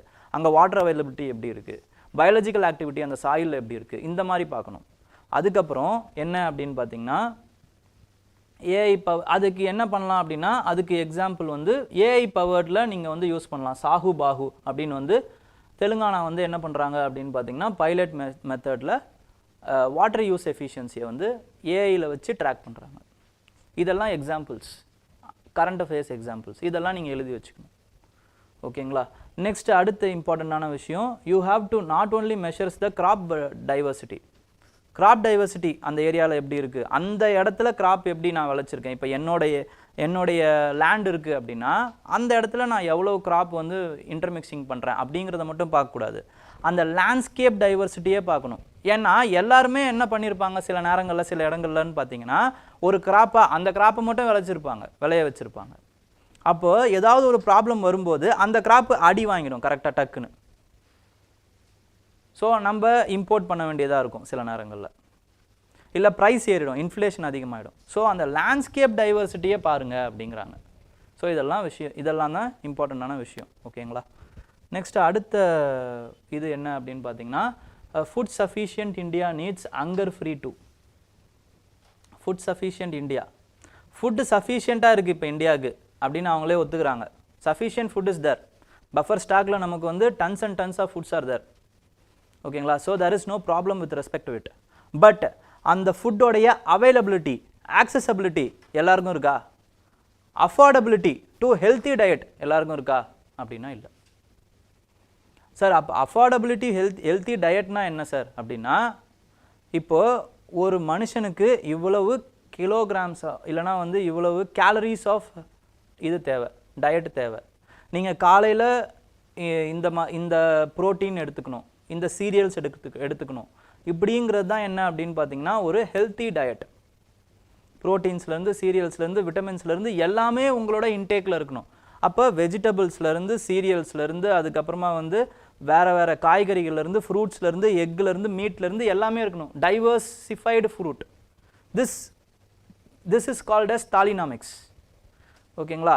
தாலினாமிக்ஸ் அப்படிங்கிறது என்னன்னு பார்த்தீங்கன்னா, நம்மளோட இந்தியன் தாலிஸ் இருக்குது பார்த்தீங்களா, வெறும் எஃபிஷியண்ட்டாக அடிக்குவேட்டான அமௌண்ட்டில் நமக்கு சேர வேண்டிய நியூட்ரிஷன்ஸ் கிடைக்கும். தாலியில் பார்த்தீங்கன்னா எல்லாமே இருக்கும் உங்களுக்கு, வெஜிடபிள்ஸ்லேருந்து கூட்டுலேருந்து பொரியர்லேருந்து. ஓகேங்களா. தாலினா அது கிடையாது, நான் வந்து மீல்ஸை சொல்லிட்டேன். ஓகேங்களா. ஒரு ஒரு ஃப்ரை இது ரைஸு அதுக்கப்புறம் எல்லாமே கிடைக்கும். ஓகேங்களா. அதான் தாலினாமிக்ஸ். ஸோ அதை மாதிரி படிக்கிறாங்க. அப்போ அந்த மாதிரி you have to be affordable. Okay. So food சஃபிஷியன்சிங்கிறது ஒரு ஐடியல் சொல்யூஷன் தான், but it is not a complete solution. ஒரு நெசசரி கண்டிஷன் அது, ஃபுட் செக்யூரிட்டி இல்லை ஃபுட் சஃபிஷியன்சி அப்படிங்கிறது. அப்புறம் நீங்கள் எந்த அளவுக்கு வந்து அதை எடுத்துகிட்டு போகிறீங்க. இந்த 3 ஆர்டிக்கல்லையுமே என்ன சொல்லியிருப்பாங்க அப்படின்னு பார்த்தீங்கன்னா, ஃபுட் செக்யூரிட்டி இருக்குது ஆனால் நியூட்ரிஷனல் செக்யூரிட்டி இல்லை, ஃபுட் செக்யூரிட்டி இருக்குது நியூட்ரிஷனல் செக்யூரிட்டி இல்லை. அந்த நியூட்ரிஷனல் செக்யூரிட்டி இப்போ அடுத்து எப்படி கொண்டு வருது, அதுக்கான முயற்சி தான் நம்ம இப்போ அடுத்து போஷான் அபியான்லேருந்து அதுக்கப்புறம் மற்ற எல்லா இம்பார்ட்டண்ட்டான இதுவுமே எடுத்துக்கிட்டு இருக்கோம். ஓகேங்களா. ஃபார் எக்ஸாம்பிள் இங்கே பார்த்தீங்க அப்படின்னா கவர்மெண்ட் ஆஃப் இந்தியா, இந்த ஆர்டிக்கல் இல்லைன்னு நினைக்கிறேன், அடுத்த ஆர்டிக்கல் அது. ஓகே. இங்கே பார்த்தீங்கன்னா அண்டர் நரிஷ்மெண்ட் வந்து it is with respect to 9.4% இருக்கான் வேர்ல்டில். இவ்வளோ டீட்டெயில்டாக நீங்கள் எழுத தேவையில்லைங்க, இவ்வளோ டீட்டெயில்ஸ் உங்களுக்கு தேவையில்லை. வேர்ல்டில் அண்டர் நரிஷ்மெண்ட் இவ்வளோ இருக்குது அப்படின்னு சொன்னால் போதும். ஆஃப்ரிக்காவில் அதிகமாக இருக்குது, ஏஷியாவில் கம்மியாக இருக்குது. ஏஷியாவில் ஆஃப்ரிக்காவோட பர்சன்டேஜ் வைஸ் கம்மியாக இருக்குது, பட் நம்பர் வைஸ் ஏஷியாவில் தான் அதிகமாக இருக்குது. இந்த மாதிரி தெரிஞ்சால் போதும் உங்களுக்கு. ஓகேங்களா.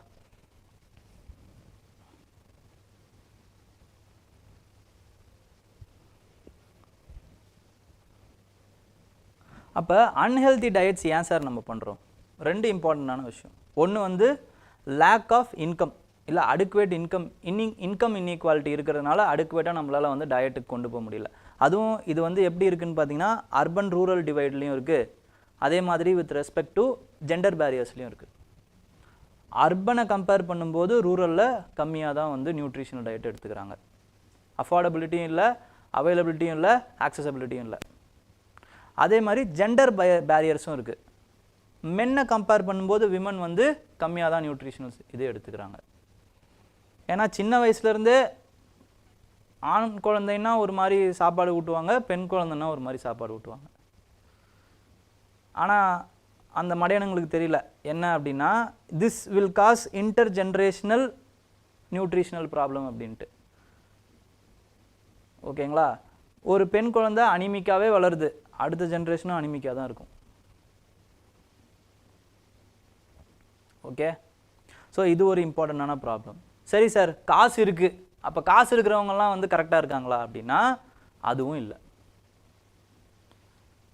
ஸோ அஃபோர்டபிலிட்டி இருக்குது, அவைலபிலிட்டி இல்லை, ஆக்சசபிலிட்டி இல்லை, அவேர்னஸ் இல்லை. அப்போ 4A ரொம்ப ரொம்ப important to have nutritional security. accessibility, affordability, availability, awareness. So there is 2 important level of barriers, which is temporal barrier, gender barrier. Temporal la spatial barrier, urban rural barriers, அப்புறமா வந்து gender barriers. ஓகேங்களா?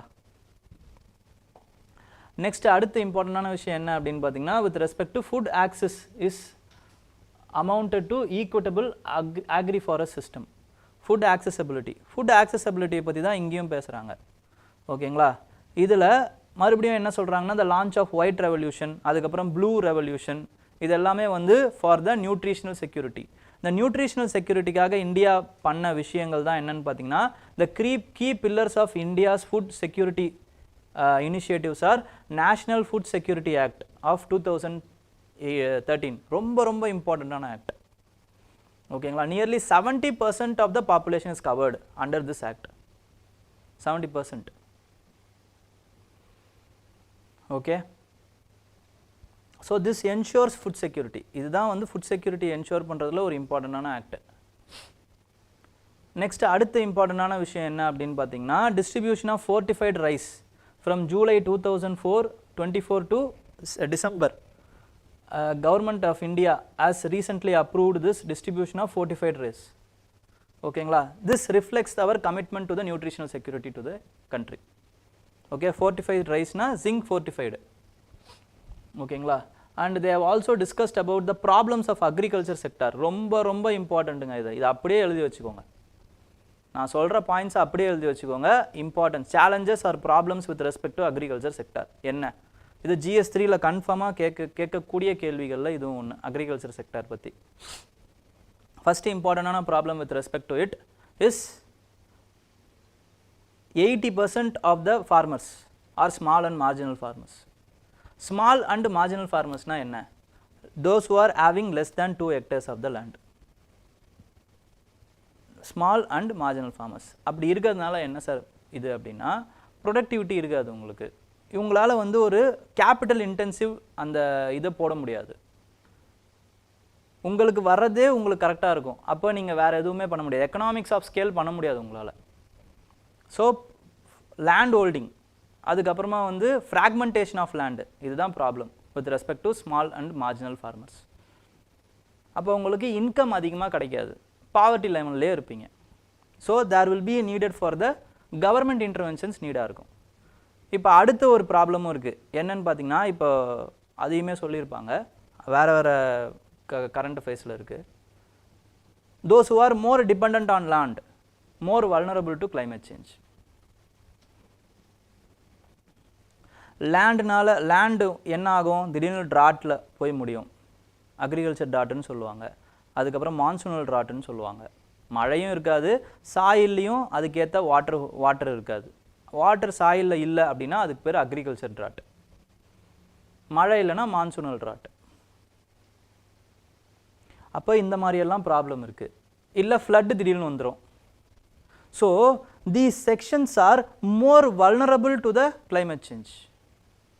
ஏன்னா இவங்களோட வாழ்வாதாரமே இதை நம்பி தான் இருக்குது. there is no other avenues for them. Next இம்பார்ட்டண்டான ப்ராப்ளம் என்ன அப்படின்னு பார்த்தீங்கன்னா, it is with respect to natural resource வந்து டீக்ரேட் ஆகுறது because of the excessive use of fertiliser. Natural resources like soil is degrading, natural resources like water is degrading. Okay, next fragmented land holding limits, இதுவுமே it will reduce their productivity. இப்போ அதுதான் நம்ம பார்த்தோம். ஓகேங்களா? Next improving market access. Market access இல்லாமல் அங்கேயே லோக்கலாக வந்து வாங்க அந்த விளையிற மகசூலை அப்படியே வந்து ஒரு மிடில் மேனுக்கு விற்கிற நிலமை என்ன ஆகும் அப்படின்னு பார்த்தீங்கன்னா, it will reduce their income. உழைச்சி கஷ்டப்பட்டு அந்த ஒரு வடிவேல் ஒரு இதில் சொல்லுவாங்கள்ல, ஒரு இதில் சொல்லுவானே, அதனாது இந்த பழத்தை 2 துண்டாக்கி நறுக்கி விளக்கு வச்சு திரி வச்சு நான் அனுப்புவேன்னா இவங்க நோவாமல் விட்டுருவாங்களாம். அந்த மாதிரி இருக்கும். ஓகேங்களா? உழுது கஷ்டப்பட்டு ஹார்வெஸ்ட் பண்ணி இது பண்ணி புடைச்சி நெல்லாக்கி வச்சா மிடில் மேன் அழகாக வந்து அண்ணன் எடுத்துக்கிறேன் அப்படின்ட்டு எடுத்துகிட்டு போயிடும். So there is a lack of market access. ஓகேங்களா? So lack of market access is another important thing which you have to increase the sufficiency, resilient and supply chain. Supply செயினை வந்து இன்க்ரீஸ் பண்ணணும். இதுக்கு தான் வந்து என்ன பண்ணுறாங்கன்னா நாம் அப்படின்னு ஒரு இனிஷியேட்டிவ் 2016 லான்ச் பண்ணாங்க. Connecting the agricultural markets within India through electronics. Okay. Then poverty, rural poverty and inequality. This can be changed through the what to say, access and availability of technology and modern irrigation. Modern irrigation மூலமாகவும் technology மூலமாகவும் உங்களால் increase பண்ண முடியும். என்னென்ன மாதிரியான technology இருக்குது? இப்போ தான் நீங்கள் என்ன பண்ணணுன்னா, நீங்கள் வேறு எங்கெங்கெல்லாம் படிச்சிங்களோ அது எல்லாத்தையும் இன்டெகிரேட் பண்ணணும் உங்கள் நோட்ஸில். அப்போது இது வெறும் ப்ராப்ளம்ஸ் தான், இதுக்கான சொல்யூஷன்ஸும் கீழே எழுதி வச்சிட்டிங்கன்னா போதும். அது என்ன இருக்கலாம்? வெர்டிக்கல் ஃபார்மிங், வெர்டிக்கல் ஃபார்மிங்காக இருக்கலாம். இதெல்லாம் மாடர்ன் டெக்னாலஜி. ட்ரோன்ஸ் வச்சு நம்ம யூஸ் பண்ணுறது, ஏஐ மூலமாக. இப்போ போன வாட்டி நம்ம என்ன பார்த்தோம்? வாட்டர் யூஸ் எஃபிஷியன்சி, தெலுங்கானாவுடைய ஒரு இது பார்த்தோம், ப்ராஜெக்டை பார்த்தோம். போன ஆர்டிக்கல்லையே நம்ம பார்த்தோம். ஸோ தங்கா பங்காவோ இது ஒன்று இருந்துச்சு, அதை எழுதி வைங்க. இப்படி தான் இன்டெகிரேட் பண்ணிக்கணும். That's all. ஓகே. நெக்ஸ்ட் வந்து climate change. Climate change is also making erratic ரெயின்ஃபால்லேருந்து ட்ராட்லேருந்து ஃப்ளட்லேருந்து எல்லாமே it is making agriculture more challenging. Agriculture challenge ஆகிறது ஃபார்மருக்கு மட்டும் பிரச்சனை கிடையாது.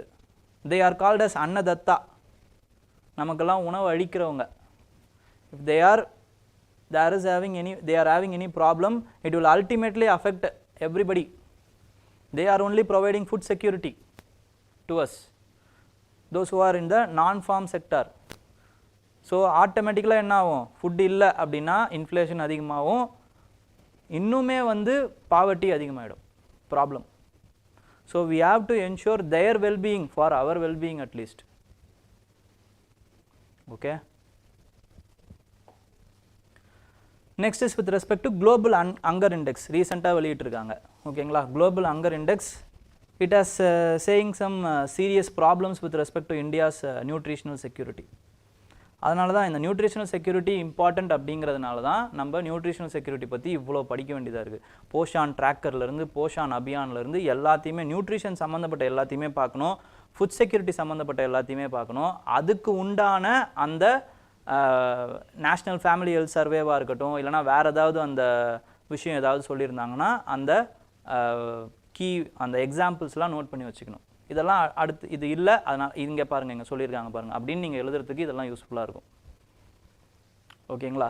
105 India has placed ranking of 105th among the 127 countries. இதை பொறுத்த வரைக்கும் என்னென்னு பார்த்தீங்கன்னா, நீங்கள் அதிகமான ஸ்கோர் எடுக்கிறீங்க அப்படின்னா ரொம்ப மோசமான நிலையில் இருக்கீங்கன்னு அர்த்தம். அப்போ 9.9 கீழே இருக்காங்க அப்படின்னா there is no problem with them.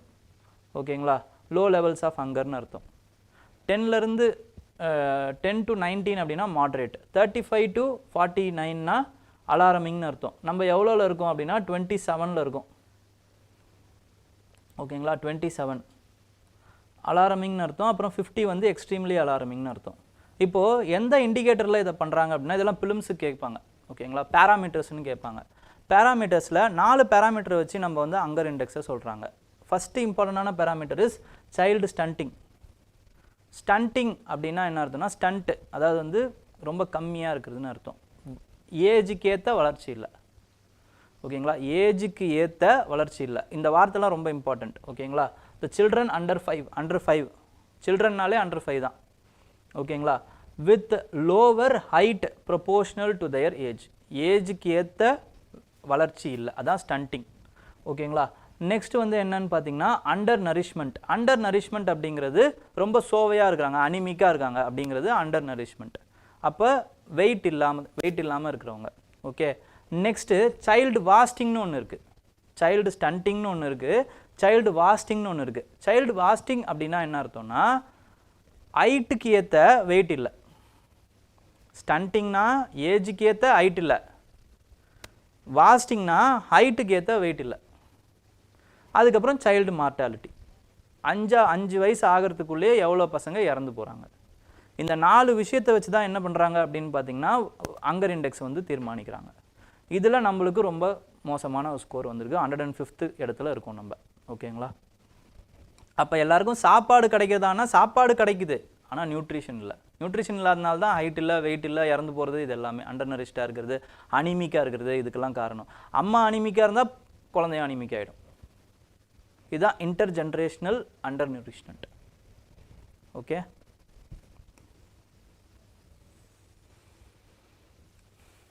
So இதுக்கு தான் நம்ம என்னென்ன பண்ணுறோம் அப்படின்னு பார்த்தீங்கன்னா நேஷ்னல் ஃபுட் செக்யூரிட்டி ஆக்டாக இருக்கட்டும், போஷான் அபியான், அப்புறம் Garib Kalyan Yojana, national mission for natural farming, இந்த ஸ்கீம்ஸ்லாம் அதே மாதிரியே படிச்சுக்கோங்க.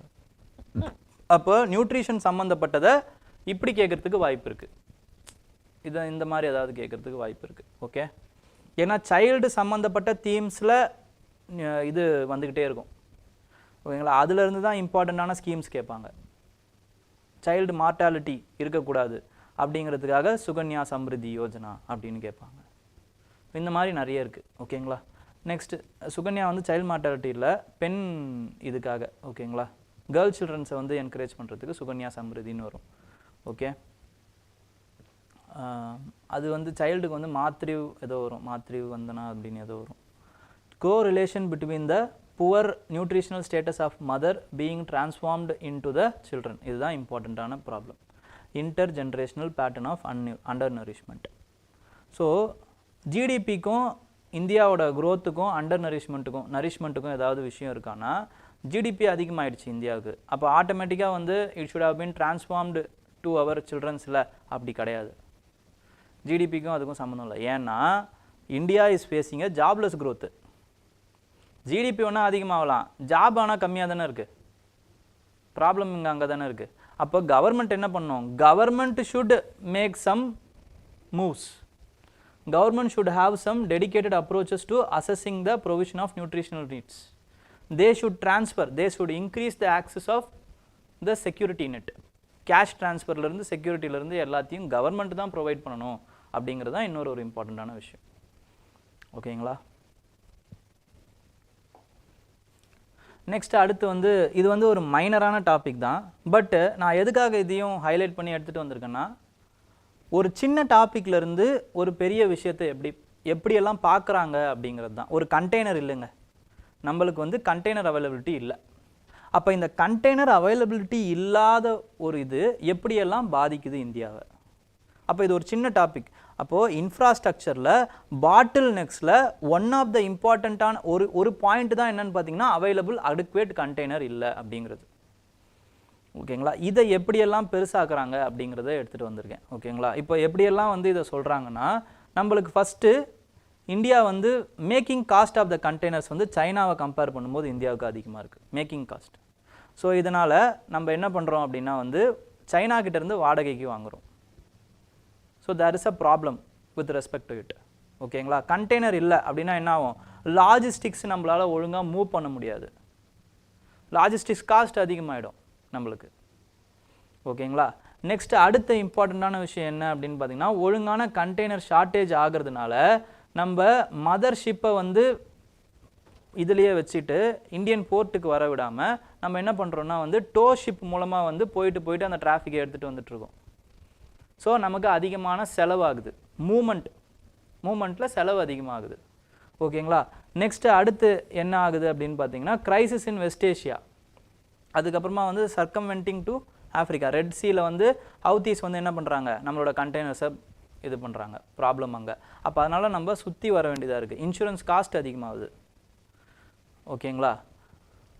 ஸோ பைரசியிலேருந்து எல்லா ப்ராப்ளமும் இருக்குது. அப்போ இந்தியா என்ன பண்ணுது? அப்போ இந்தியா கவர்மெண்ட் என்ன பண்ணணும்? ஒரு ப்ராப்ளமை எப்படி சால்வ் பண்ணலாம் அப்படின்னா ட்ரிபிள்-P மெத்தடு. இப்போ ஒரு விஷயம் வருதுன்னா இதெல்லாம் ஜென்ரல் பாயிண்ட்ஸு. இப்போ ஒரு விஷயத்தை நீங்கள் கன்ஸ்ட்ரக்ட் பண்ணணும், make in India initiative, production linked incentives, triple P methods, ஜிஎஸ்டியை குறைங்க, இன்புட் காஸ்ட்டை குறைங்க, 5 பாயிண்ட் வந்துருச்சா, முடிஞ்சு. இப்படி தான் mains answer writing, that's all. Okay, இதுக்கு கண்டெய்னரா, அதுக்கு என்னவோ அதை மாற்றி எழுதிக்கோங்க, மெயின்ஸ் ஆக்ஸ் இதெல்லாம். ஓகே, அப்போ triple P partnership with respect to இப்படி வச்சுக்கோங்க. இப்போ பிரிட்ஜ் கன்ஸ்ட்ரக்ஷன் பண்ணணும், இல்லை infrastructure triple P in infrastructure. ஜிஎஸ்டியை இன்புட் காஸ்ட்டில் சிமெண்ட் மாதிரியான இதுவை ஜிஎஸ்டியை குறைங்க. Production link incentives for the other இதுக்கு எடுத்துகிட்டு வாங்க. ஓகேங்களா? ஸோ இந்த மாதிரி நீங்கள் எழுதிட்டே போகலாம். That's all. ஒரு 4 பாயிண்ட் 5 பாயிண்ட் வந்துடும், உங்களுக்கு தெரியும். அப்போ இந்த கண்டெய்னருங்கிற அந்த வார்த்தையை தூக்கிட்டு வேறு ஒரு இடத்துல இன்ஃப்ராஸ்ட்ரக்சரில் வேறு ஒரு இதில் போட்டுடலாம். இல்லை எப்படி நீங்கள் யூஸ் பண்ணுறீங்கிறது உங்களோட சாமர்த்தியம். ஓகேங்களா? அதுக்காக தான் இதெல்லாம் எடுத்துகிட்டு வந்திருக்கு. Okay, next is with respect to UAE. UAE என்ன பண்ணுறாங்க அப்படின்னு பார்த்தீங்கன்னா, they are going to review the rules of origin. ஓகேங்களா? அதாவது வந்து இந்தியா வந்து யூஏஇ கிட்ட வந்து சொல்லியிருக்காங்க. அதாவது இந்தியாவுக்கும் யூஏஇக்கும் காம்ப்ரிஹென்சிவ் எக்கனாமிக் பார்ட்னர்ஷிப் அக்ரிமெண்ட் இருக்குது, CEPA. இந்த அக்ரிமெண்ட் படி என்ன அப்படின்னா, the import we can have unrestricted import from UAE for gold, silver, platinum, jewelries அப்புறம் வந்து அந்த மெட்டல்ஸ், இதுக்கு unrestricted import இருக்குது. அதே மாதிரி மற்ற கண்ட்ரியை கம்பேர் பண்ணும்போது 7% வந்து நம்ம குறைச்சி தான் வந்து நம்ம இம்போர்ட் டியூட்டியை கம்மியாக தான் வாங்குகிறோம். ஸோ இதனால் என்ன ஆகுதுன்னு பார்த்தீங்கன்னா, அதர் கண்ட்ரீஸ் ஆர் சர்க்கம்வென்டிங், டைரெக்டாக வந்து அங்கேருந்து வராமல், மற்ற கண்ட்ரிலேருந்து வராமல் யூஏஇ மூலமாக நமக்கு இம்போர்ட் பண்ணுறாங்க. ஸோ யூஏஇ கூட நமக்கு என்ன ஆகிடுது அப்படின்னு பார்த்தீங்கன்னா, ட்ரேடோட டெஃபிசிட் அதிகமாகிறதுக்கு ப்ராப்ளம். இப்போ அதுவும் இல்லாமல் we are also losing import duties. So அதனால் ரீகன்சிடர் பண்ண சொல்லி, ரூல் ஆஃப் ஆரிஜின் அந்த லாவை ஒழுங்காக இம்ப்ளிமெண்ட் பண்ண சொல்லி இந்தியன் கவர்மெண்ட் வந்து கேட்டிருக்காங்க. சார் ரூல் ஆஃப் ஆரிஜின்னா இப்போ என்ன?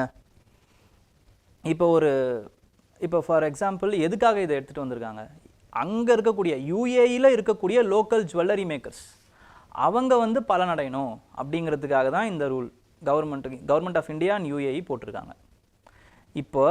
இப்போ ஃபார் எக்ஸாம்பிள் சவுதி அரேபியாவிலேருந்து ஒரு ஜுவல்லரி இருக்குது. அந்த ஜுவல்லரி யூஏஇக்கு வந்து யூஏஇலேருந்து பண்ணுற மாதிரி நீங்கள் எடுத்துகிட்டு வரீங்கன்னா யாருக்கு அது லாபம்? சவுதி அரேபியாவுக்கு தான் லாபம், யூஏஇக்கு எந்த லாபமும் இல்லை. அதுதான் rules of origin. Place of origin அப்படின்னும்போது அந்த மேனுஃபேக்சர்டு ப்ராடக்ட் வந்து அந்த இடத்துலேருந்து வந்திருக்கணும். அட்லீஸ்ட் வந்து அந்த இடத்துல ஒரு வேல்யூ அடிஷனாவது ஆகிருக்கணும். ஒரு வீட் இருக்குது அப்படின்னா அந்த வீட் இல்லைனா ஃப்ளோர் இருக்குது அப்படின்னா அது பன்னாகி இல்லைனா அது வந்து கேக் ஆகி அதுக்கப்புறமாவது வந்துருக்கணும். வேல்யூ அடிஷன் வேறு மாதிரி வேறு ஒரு மாதிரி வந்து நம்மளுக்கு வந்திருக்கணும். அதுதான் ரூல்ஸ் ஆஃப் ஆரிஜின். ஓகேங்களா? இந்த ரூல்ஸை கரெக்டாக ஃபாலோ பண்ணுங்க அப்படின்ட்டு வந்து கேட்டிருக்காங்க Indian government. Next is with respect to space X and Jio. இதெல்லாம் வந்து பணக்காரங்களுக்கு கூட இதில் இருக்க சண்டை. ஓகேங்களா? ஸோ இப்போ பார்த்தீங்க அப்படின்னா ஜியோ என்ன பண்ணியிருக்காங்க, ஸ்பெக்ட்ரம் ஆடிஷன் இருக்குது. ஓகேங்களா? சேட்டலைட் ஸ்பெக்ட்ரம்னு ஒன்று இருக்குது. டெலிகாம் ஸ்பெக்ட்ரம் தனி, சேட்டலைட் ஸ்பெக்ட்ரம்ன்றது தனி. இந்த சேட்டலைட் ஸ்பெக்ட்ரத்தையுமே வந்து என்ன பண்ணணும் அப்படின்னா வந்து டெலிகாம் ஸ்பெக்ட்ரம் மாதிரியே நீங்கள் வந்து ஆக்ஷனில் நீங்கள் விட்டு நீங்கள் பண்ணணும் அப்படிங்கிறத ஜியோ வந்து கேட்டிருக்காங்க. இது எந்த நாட்டிலையுமே இந்த மாதிரி இல்லை. ஸோ வந்து ஸ்பேஸ் எக்ஸ் என்ன சொல்லியிருக்காங்கன்னா, இந்த மாதிரி இதை பண்ண முடியாது, பண்ணவும் கூடாதுன்னு இவங்க ஒரு கோரிக்கை வச்சுருக்காங்க. அப்போ டெலிகாம் மினிஸ்டர் அவர் எங்கே இருக்கார் அப்படின்னு பார்த்தீங்கன்னா, அவர் வந்து வேர்ல்டு டெலிகம்யூனிகேஷன் ஸ்டாண்டர்டைசேஷன் அசம்பிளியில் இருக்கார். வேர்ல்டு டெலிகம்யூனிகேஷன் ஸ்டாண்டர்டைசேஷன் அசம்பிளி, இதையுமே ஃபிலிம்ஸில் கேட்குறதுக்கு வாய்ப்பு இருக்குது. அப்போ எங்கேருந்து சார் இந்த வார்த்தையெல்லாம் எடுக்கிறாங்கன்னா, இந்த மாதிரி ஒரு வார்த்தை தான், வேறு ஒன்றும் கிடையாது. அது போகிற போக்கில் சொல்லிட்டு போயிடுவாங்க. நம்ம தேடி கண்டுபிடிச்சி இது என்னங்கிறத பார்க்கணும். இது நம்மளோட வேலை. ஓகேங்களா? வேர்ல்டு டெலிகம்யூனிகேஷன் ஸ்டாண்டர்டைஸ் அசம்பிளி அப்படிங்கிறது it is organised by International Telecommunication Union. It is organized by International Telecommunication Union, which is a specialized agency of UN. International Telecommunication Union, which is a specialized agency of UN. In the World Telecommunication Standardization Assembly இருக்குல்ல, 4 years once நடக்கும். இப்போ உங்களோட வேலை என்னன்னா, international telecommunication யூனியனுடைய head quarters எங்கே இருக்குது அதை கண்டுபிடிங்க. இந்த வேர்ல்டு டெலிகம்யூனிகேஷன் ஸ்டாண்டர்டைசேஷன் அசம்பிளி இந்த வருஷம் எங்கே நடக்குது, இப்போ எங்கே நடந்துக்கிட்டு இருக்கு அப்படிங்கிறத பாருங்கள். பிளேஸ்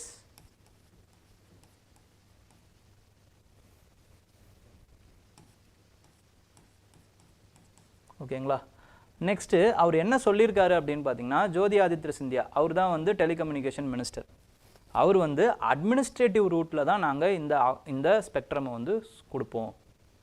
ஆனால் அதுக்குன்னு தூக்கி ஃப்ரீயாக எடுத்து கொடுத்துட மாட்டோம், அதுக்குன்னு சில சார்ஜஸ் வச்சு தான் கொடுப்போம் அப்படிங்கிற மாதிரி சொல்லியிருக்காங்க. Okay. Next is with respect to army is commemorating 62nd year of battle of Walong. Battle of Walong அப்படிங்கிறது வித் சைனா கூட நம்ம பண்ணியிருக்கோம். ஓகேங்களா. இதெல்லாம் பார்க்கும்போது தான் சார் நம்ம ஆளுங்க எப்படிலாம் எவ்வளோ வீரமாக இருந்திருக்காங்க அப்படிங்கிற மாதிரி இந்த நியூஸ்லாம் பார்க்கும்போது தெரியும். ஓகேங்களா. பேட்டில் ஆஃப் வலாங்கில் வித் ரெஸ்பெக்ட் டு 1962 வந்து நம்ம சைனா கூட வந்து சண்டை போட்டோம். அதில் பார்த்தீங்கன்னா it is a tri junction. Kibithu அப்புறமா வந்து நம்டி ட்ரை ஜங்ஷன், அதாவது வந்து it is famously called as tiger's mouth. Kibithu, Namti, அப்புறமா வந்து வலாங். ஓகேங்களா. இந்த இடத்துல 27 டேஸ், கிட்டத்தட்ட 27 டேஸ் 800 பேர் 4000 பேரை வந்து தடுத்து நிறுத்தியிருக்காங்க உள்ளே வர விடாமல். ஓகேங்களா. அதில் ஒரு டைம்ஸ், அந்த டைமில் டைம்ஸ் மேகசின்லேருந்து ஒருத்தவங்க வந்து கமெண்ட்ஸ் பண்ணியிருக்காங்க. என்ன அப்படின்னா, டைம்ஸ் மேகசின்லேருந்து at Walong Indian troops lacked everything. ஏன்னா அவங்களுக்கு மெட்டீரியல் சப்ளை எதுவும் வரல, அவங்க மட்டும்தான் இருந்திருக்காங்க, இருக்கிறத வச்சு சண்டை போட்டிருக்காங்க, அவ்வளோதான். கடைசி வரைக்கும் எல்லாருமே இறந்துருக்காங்க சண்டை போட்டு. ஓகேங்களா. They lacked everything but one thing which is guts. கட்ஸை மட்டும் வச்சு சண்டை போட்டிருக்காங்க. ஸோ இதெல்லாம் வந்து நீங்கள் கேஸ் ஸ்டடி மாதிரி உங்களோட எஸ்ஏல எழுதலாம். ஓகேங்களா. So it will be a very inspirational story also. Okay. எத்திக்ஸில் ஆன்சர், எத்திக்ஸில் எக்ஸாம்பிளாக கொடுக்கலாம். ஓகே. இல்லைனா உங்களுக்கு நீங்களே எடுத்துக்கலாம் எக்ஸாம்பிளாக. ஓகே. என்பிபிஏ, அதாவது national pharmaceutical pricing authority has approved to increase the ceiling of prices. 11 scheduled drugsன்னு சில விஷயங்கள் இருக்குங்க. அந்த scheduled drugsக்கு என்ன பண்ணியிருக்காங்க அப்படின்னு பார்த்தீங்கன்னா, இந்த ப்ரைஸஸை ஏற்றுறதுக்கு அனுமதி கொடுத்துருக்காங்க. அப்போ ப்ரைஸஸை ஏற்றுறதுக்கு எந்த அத்தாரிட்டி அனுமதி கொடுப்பாங்க? Which is national pharmaceutical pricing authority.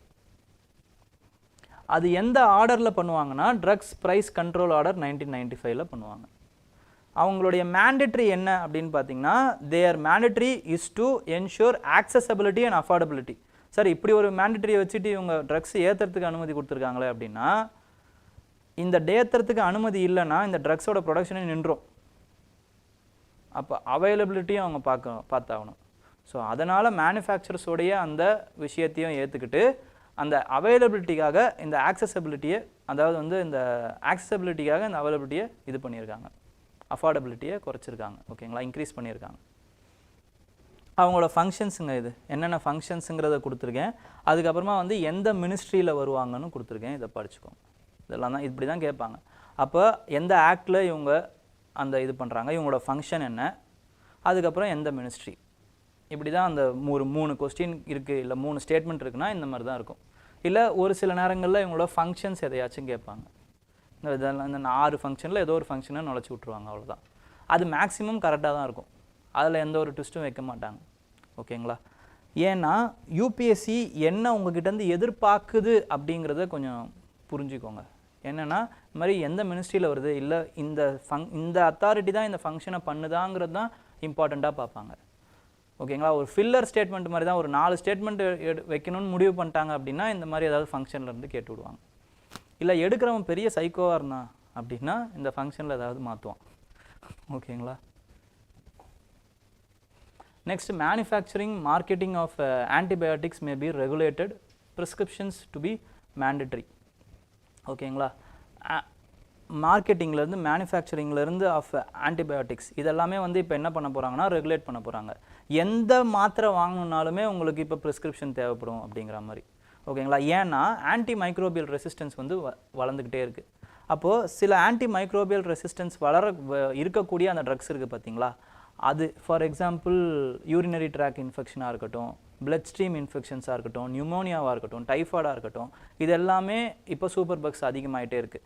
அப்போ இந்த மாதிரி இருக்கக்கூடிய எல்லா மருந்துகளும் என்ன பண்ண போகிறாங்கன்னா வந்து தே ஆர் கோயிங் டு மார்க் ஒரு ரெட் ஸ்ட்ரிப், ஒரு ப்ளூ ஸ்ட்ரிப்போ இல்லைனா ஒரு ப்ளூ பாக்ஸோ வந்து என்ன பண்ண போகிறாங்கன்னா அதில் போட போகிறாங்க. அந்த அந்த டேப்லெட்டில். ஓகேங்களா? அப்படின்னா என்ன அர்த்தம்னா இது ஆன்டி மைக்ரோபியல் ரெசிஸ்டன்ஸ் இருக்கக்கூடிய ட்ரக்ஸு. அப்போ ஃபர்ஸ்ட் லைன் ஆஃப் டிஃபென்ஸில் இருக்குது. இதை பார்த்து உபயோகப்படுத்தணும், பார்த்து யூஸ் பண்ணணும் அப்படிங்கிற மாதிரி. அப்போ இந்த ரெக்கமெண்டேஷனை யார் கொடுக்குறது அப்படின்னு பார்த்தீங்கன்னா 2 இம்பார்ட்டண்ட்டான ஆர்கனைசேஷன் இருக்குது. ட்ரக்ஸ் டெக்னிக்கல் அட்வைசரி போர்டு, அப்புறம் ட்ரக்ஸ் கன்சல்டேட்டிவ் கமிட்டி. இவங்க 2 பேரும் இந்த ரெக்கமெண்டேஷன்ஸை கொடுக்குறாங்க. ஓகேங்களா? ட்ரக்ஸ் டெக்னிக்கல் அட்வைசரி போர்டு தான் என்னன்னு பார்த்தீங்கன்னா highest statutory decision making body. இது எதனால் கான்ஸ்டியூட் பண்ணியிருக்காங்க? ட்ரக்ஸ் அண்ட் காஸ்மெட்டிக் ஆக்ட்ஸ் 1940ல் இதை ட்ரக்ஸ் டெக்னிக்கல் அட்வைசரி போர்டை கான்ஸ்டியூட் பண்ணியிருக்காங்க. ஓகேங்களா? இதோட நோடல் மினிஸ்ட்ரி யார்? Health and family welfare. National pharmaceutical pricing அவங்களோட நோடல் மினிஸ்ட்ரி யார்? It is chemicals and pharmaceuticals. கெமிக்கல்ஸில் வரும். மினிஸ்ட்ரி ஆஃப் கெமிக்கல்ஸில் நேஷ்னல் ப்ரைசிங். ஓகேங்களா? இவங்க யார்? It is under national health and family. இந்த 2 மினிஸ்ட்ரிக்குள்ளே உங்களுக்கு குழம்பிடும். அதனால் ஒழுங்காக பார்த்து படிங்க. ஓகேங்களா? Next is with respect to climate change. இந்த ரிப்போர்ட்டை பற்றி தான் நான் சொன்னேன். இந்த FAO என்ன பண்ணியிருக்காங்க அப்படின்னா ஃபுட் அண்ட் அக்ரிகல்ச்சர் ஆர்கனைசேஷன். இவங்களோட ஹெட் குவார்ட்டர்ஸ் எங்கே இருக்குது அப்படின்னு பார்த்தீங்கன்னா ரோமில் இருக்குது. ஓகேங்களா? ஃபுட் அண்ட் அக்ரிகல்ச்சர் அதாவது வந்து உணவு சம்மந்தப்பட்ட இன்டர்நேஷ்னல் ஆர்கனைசேஷன்ஸ் மேக்ஸிமம் வந்து ரோமில் தான் இருக்கும். ஓகேங்களா? நான் எப்படி ஞாபகம் வச்சுப்பேன்னா சாப்பாட்டுக்கு அலைவாங்க அப்படின்னு ஞாபகம் வச்சுப்பேன். ரோம். ஓகே, உங்களுக்கும் வேணும்னா நீங்கள் ஞாபகம் வச்சுக்கலாம். ஓகேங்களா? ரைட். யுனைடெட் நேஷன் அதுக்கப்புறமா வந்து வித் ரெஸ்பெக்ட் டு இந்த ரிப்போர்ட் ஒன்று வெளியிட்டிருக்காங்க. The unjust climate measuring the impacts of climate change on rural poor women and youth. இதுதான் வந்து அந்த ரிப்போர்ட். இந்த ரிப்போர்ட்டில் தான் இதை சொல்லியிருக்காங்க. என்னன்னு சொல்லியிருக்காங்கன்னா இப்போ ஆன் ஃபார்மில் இருக்கவங்களுடைய income source is slightly vulnerable when compared to off farm income source when it is dealing with climate change. ஏன்னா இவங்க இதை மட்டும்தான் நம்பியிருக்காங்க, ஆன் ஃபார்ம் மட்டும்தான் நம்பியிருக்காங்க. அப்போ கிளைமேட் சேஞ்சினால ட்ராட்டோ ஃப்ளட்டோ வரும்போது இவங்களோட இன்கம் பாதிக்கப்படும். இது எதனால் வருது? அங்கேயே இருக்கக்கூடிய ஸ்ட்ரக்சரல் இன்இக்வாலிட்டினால வருது. அப்படின்னா இவங்களுக்கு வேறு எங்கேயும் போகிறதுக்கான ஆக்சசபிலிட்டி இல்லை, வேறு எந்த ஒரு விஷயத்தையும் செய்யறதுக்கான அவைலபிலிட்டி இல்லை. எந்த ஒரு ஃபார்மிங் ஆக்டிவிட்டியை தவிர வேறு எதுவுமே செய்ய முடியாது இவங்களாலனா அவங்க ஃபார்மை மட்டும்தான் நம்பி இருக்கணும். அப்போ கவர்மெண்ட் என்ன பண்ணணும்? வேறு அவங்களுடைய அந்த எம்ப்ளாய்மெண்ட் ஆப்பர்ச்சுனிட்டிஸை இன்க்ரீஸ் பண்ணி கொடுக்கணும். ஃபார் எக்ஸாம்பிள் MG நரேகா மாதிரி. ஓகேங்களா? This will reduce their dependency on farming activity and it will make them more resilient to the climate change related disasters. ஓகேங்களா? ஸோ இதை தான் என்ன பண்ணுறாங்க அப்படின்னா வந்து national innovations on climate resilient agriculture நிக்ரா அப்படிங்கிற அந்த இனிஷியேட்டிவ் மூலமாக பண்ணுறோம். ஓகேங்களா? இந்த national innovation on climate resilient agriculture was launched in 2011 by Indian Council of Agriculture Research. இவங்களோட எய்மே என்ன அப்படின்னு பார்த்தீங்கன்னா to enhance the resilience of the Indian agriculture. ஓகேங்களா? இவங்களுக்கு 4 காம்போனன்ட் இருக்குது. அது என்னென்னா வந்து 4 காம்போனன்ட் இருக்குதுன்னு தெரிஞ்சுக்கோங்க போதும். ஓகேங்களா? Strategic research and adaptation and mitigation, technology demonstration, sponsored and competitive research. இதெல்லாம் நீங்கள் படித்தாலே இட் வில் மேக் சென்ஸ். இப்போ இதையே வந்து கேட்குறாங்க அப்படின்னாலுமே it will make sense for you. அப்போ ஒரு வாட்டி படித்து மட்டும் வச்சுக்கோங்க, ஞாபகம் வச்சுக்கணுன்ற அவசியம் கிடையாது. இதெல்லாம் எதை ஞாபகம் வச்சுக்கணும்? நிக்ரால it is launched by ICAR, அதை ஞாபகம் வச்சுக்கணும். எந்த இயர்? 2011ங்கிறத ஞாபகம் வச்சுக்கணும். அதுக்கப்புறம் 4 காம்போனன்ட் இருக்குங்கிறத ஞாபகம் வச்சுக்கணும். அந்த 4 காம்போனன்ட் என்னன்றதை சும்மா படித்து வச்சா போதும். Okay. Next is with respect to India and Russia is discussing about training the sailors with what polar navigation development joint projects. This is the route, Great Northern Sea route. அப்படிங்கிறது என்னன்னு பார்த்தீங்கன்னா இந்த எல்லோவில் இருக்குது பார்த்தீங்களா, சென்ட் பீட்டர்ஸ்பர்க்ஸ்லேருந்து வால்டிவாஸ்க். நம்மளுமே என்ன பண்ணியிருக்கோம்? Chennai to வால்டிவாஸ்க் நம்ம ஒரு அரேஞ்ச்மெண்ட் பண்ணியிருக்கோம். ஓகேங்களா? இவங்களுடைய இதுவே என்னன்னு பார்த்தீங்கன்னா they want to circumnavigate. இல்லைனா வந்து மிகப்பெரிய ப்ராப்ளம் இங்கேருந்து இவங்களால் வந்து என்ன பண்ண முடியாதுன்னா ஆக்சஸ் டு சீ ரூட்டே கிடையாதுங்க ரஷ்யாவுக்கு. ஓகேங்களா? மேலே எல்லாமே ஃப்ரோஸ் ஆகிருக்கும். 3 மாதம் மட்டும்தான் இந்த ரூட்டை வந்து இவங்களால் யூஸ் பண்ண முடியும். இப்போ கிளைமேட் சேஞ்சினால அந்த ரூட் கொஞ்சம் பிரிஞ்சுக்கிட்டு இருக்குது. அதையுமே வந்து 3 மாதத்தில் எப்படி யூஸ் பண்ணுவாங்கன்னா ஐஸ் பிரேக்கர்ஸ் வச்சு தான் யூஸ் பண்ணுவாங்க. ஓகேங்களா. இங்கே பார்த்தீங்க அப்படின்னா இப்போ ஏன் வந்து தேவையில்லாமல் ரஷ்யா வந்து உக்ரைனை பிடிச்சிக்கிட்டு இருக்கு அப்படின்னா, உக்ரைனில் அதாவது கிரீமியன் பெனின்சுலாவை 2014 ஏன் வந்து அவங்க இது பண்ணுறாங்க, கேப்சர் பண்ணுறாங்கன்னா, they have no access to sea route. அதுதான் காரணம். ஓகேங்களா. இந்த சைடில் பாருங்கள், இதுதான் கிரீமியன் பெனின்சுலா.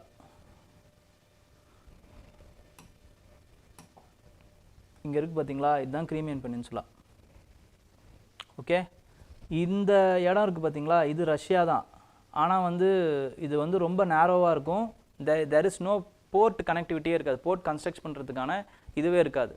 அப்போது இந்த கிரீமியன் பெனின்சுலாவில் தான் வந்து ரஷ்யாவே வந்து அப்பத்துலேருந்தே வந்து போர்ட் வச்சுருந்தாங்க. ஓகேங்களா. உக்ரைன்கிட்டேருந்து லீஸ் வாங்கி ரஷ்யன்ஸ் தான் அதிகமாக வச்சுருந்தாங்க. அதனால தான் இந்த ஏரியாவில் ரஷ்யன்ஸ் அதிகமாக இருந்தாங்க.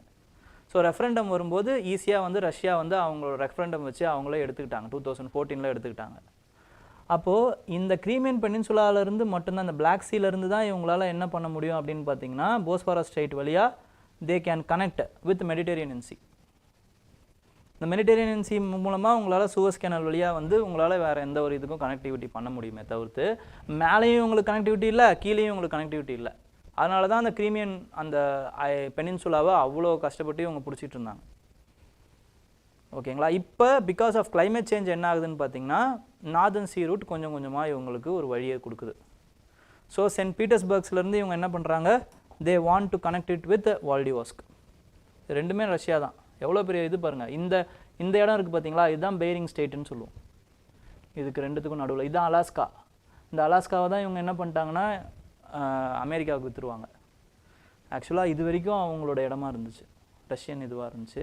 இந்த இடம் வந்து சும்மா ஸ்னோ இருக்கக்கூடிய இடம் தானே, இது நமக்கு எதுக்குன்னு விற்றுருவாங்க. பட் அங்கே இப்போ என்ன கண்டுபிடிச்சிருக்காங்கன்னா, there are barrels, billions and billions of barrel oil மதிப்புள்ள இது ஆயில்ஸ் இருக்குங்கிறத கண்டுபிடிச்சிருக்காங்க. ஓகேங்களா. சரி, இருந்துட்டு போகுது. இப்போ வந்து இதுதான் கிரேட் நார்தன் சி ரூட். இதில் வந்து சர்க்கம் நேவிகேஷன் பண்ணுறதுக்கு இந்தியாவும் ரஷ்யாவுமே வந்து அவங்களோட சேலர்ஸை ட்ரெயின் பண்ண போகிறாங்க, ஒன்றா சேர்ந்து ட்ரெயின் பண்ண போகிறாங்க. இதுதான் நியூஸ். அப்போ இந்தியா ரஷ்யா ட்ரைஸில் இதை எடுத்துக்கோங்க. இந்த ரூட் என்னங்கிறத பாருங்கள். இந்தியா சைனா சென்னை வால்டிவோஸ்க் அதோட சேர்த்து நீங்கள் எழுதி வச்சுக்கோங்க, வால்டிவோஸ்க் மேரிடைம் அந்த agreement. Okay. Next is with respect to BIS, Bureau of Indian Standards. அவங்க வந்து என்ன பண்ணுறாங்கன்னா, தே said that they should ensure the high quality products. Consumer affairs minister என்ன சொல்கிறாங்க அப்படின்னா, இந்த name of air purifying industries, air purifier அப்படிங்கிற பேரில் எல்லா இடத்துலையும் என்ன பண்ணுறாங்கன்னா, வெறும் உள்ள ஃபேனை மட்டும் வச்சு அனுப்புகிறீங்க. ஓகேங்களா. கன்சியூமர்ஸை ஏமாத்துறீங்க, ஏமாற்றக்கூடாது, நல்லதில்லை அப்படிங்கிறாங்க. அவ்வளோதான், வேறு ஒன்றும் இல்லை. அப்போ அன்எத்திக்கல் பிஸ்னஸுக்கு இதை எக்ஸாம்பிளாக போடலாம் எத்திக்ஸில். ஓகேங்களா. நெக்ஸ்ட் வந்து தமிழ்நாடு சீஃப் மினிஸ்டர் அவர் என்ன சொல்லியிருக்காருன்னா வந்து, has congratulated or has welcomed the move of union minister Piyush Goyal that banning of single use plastic cigarette lighters. Single use plastic cigarette lighter, ஒரே ஒரு வாட்டி அந்த லைட்டரை வந்து யூஸ் பண்ண முடியும் போல இருக்குது. அது மாதிரி எதுக்கு வாங்குறாங்க என்னன்னு தெரியல. 20 ரூபா தான் அது, அதனால். ஓகேங்களா. அது எங்கேருந்து வருதுன்னா, பாகிஸ்தான்லேருந்து சைனாவிலேருந்து இப்படி வருது. இதனால் என்ன ஆகுதுன்னா, நம்மளுடைய அந்த தீப்பெட்டி தொழிற்சாலை அது பாதிக்குது. சவுத்தில் இது ஒரு பெரிய தொழிற்சாலை. ஓகேங்களா. அது பாதிக்குது அப்படிங்கிறதுனால பாதிக்கக்கூடாது அப்படிங்கிறதுக்காக வந்து நம்ம முறையிட்டு இருந்தோம். பியூஷ் கோயலும் அவர் காமர்ஸ் மினிஸ்டர் அவர் என்ன பண்ணியிருக்காருன்னா, இதை பேன் பண்ணியிருக்காரு. சிங்கிள் யூஸ் பிளாஸ்டிக் அந்த இதுவை பேன் பண்ணியிருக்காரு. ஓகேங்களா. சிகரெட் ரைட்டர்ஸை பேன் பண்ணியிருக்காரு. Okay. So we have welcomed it. Next வந்து உலார் ஆட்டம் நிபிள். உலார் அப்படிங்கிறது என்னன்னு பார்த்தீங்கன்னா, it is a Wular lake அது. ஓகேங்களா. It is a fresh water lake, one of Asia's one of the largest fresh water lake Wular lake. It is in Kashmir. ஓகேங்களா. அங்கே வாட்டர் செஸ்னட் அப்படிங்கிற ஒரு அக்வாட்டிக் வெஜிடபிள் இருக்குது, வாட்டர் செஸ்னட். இது ஹார்வெஸ்ட் பண்ணுறதுங்கிறது அவ்வளோ சாதாரணம் இல்லைங்க. இங்கே பாருங்கள், ஏன்னா வந்து அவ்வளோ முள் இருக்குமா, பெரிய கட்டை மாதிரி ஒரு செருப்பை போட்டுக்கிட்டு தான் இவங்க நடக்கிறாங்க பாருங்கள். இங்கே பாருங்கள், கட்டை மாதிரி செருப்பை போட்டு நடக்கிறாங்க, இல்லைனா உங்களோட காலில் இது பொத்துருமா. It is highly dangerous. Actually. அதுவும் இல்லாமல் இதை கலெக்ட் பண்ணுறதுனுமே சாதாரண விஷயம் இல்லை, பேக் பிரேக்கிங் ஒர்க் இது. இதை கலெக்ட் பண்ணி அதுக்கப்புறமா வந்து காய வச்சு அதுக்கப்புறம் அதை எடுத்து விற்கிறாங்க. நவராத்திரி அந்த விரதம் இருக்கிறவங்களுக்கு வந்து இதை விற்கிறாங்க. ஏன்னா வந்து அது this is not consider as food போல். ஓகேங்களா. இது அதே மாதிரி வந்து இட் இஸ் டைஜஸ்டபிள், எனர்ஜியும் கொடுக்குது. ஓகேங்களா. அதே மாதிரி இதோடைய தோல் இருக்குது பார்த்தீங்களா, அந்த தோலையுமே வந்து என்ன பண்ணுறாங்கன்னா it is used as fuel. அந்த ஃபியூவலுக்கு பேர் வந்து ட்ரெடிஷ்னலாக வந்து கங்கிரின்னு சொல்கிறாங்க. கங்கிரி வின்டரில் ஃபியூவலாக யூஸ் பண்ணுறாங்க, கங்கிரி. ஓகேங்களா. எல்லாம் ஒரே மொழி தான் போல இருக்குது, கங்குன்னு நம்ம சொல்லுவோம், அங்கே கங்கிரிங்கிறாங்க. ரைட். இந்த ஜென்டில்மேன் என்ன பண்ணுறாரு அப்படின்னு பார்த்தீங்கன்னா illegally they are finding gold. கானாவில் கோல்டு வந்து கண்டுபிடிச்சிட்ருக்காரு. ஓகேங்களா. இல்லீகல், இந்த illegal gold mining, unlicensed illegal gold மைனிங்க்கு பேர் என்ன அப்படின்னு பார்த்தீங்கன்னா கலாம்சே இன் கானா. அப்போ கலாம்சேனா என்னன்னு கேட்குறதுக்கு வாய்ப்பு இருக்குது ஃபிலிம்ஸில், கலாம்சே. ஓகே. ஸோ கானா கேபிட்டல் வந்து அக்ரா. ஓகேங்களா. கானாஸ் கேபிட்டல் அக்ரான்னு போட்டிருக்கு, அதையும் எழுதி வச்சுக்கோங்க. ஓகேங்களா. ஸோ அவ்வளோதாங்க இன்றைக்கான கரண்ட் அஃபேர்ஸ்.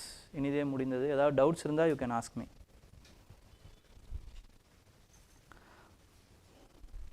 தாலி மீன்ஸ் பிளேட்டா? நார்த் இந்தியாவுடைய அந்த டிஷ் இல்லைங்களா, தாலி மீன்ஸ் பிளேட்டோ. Okay.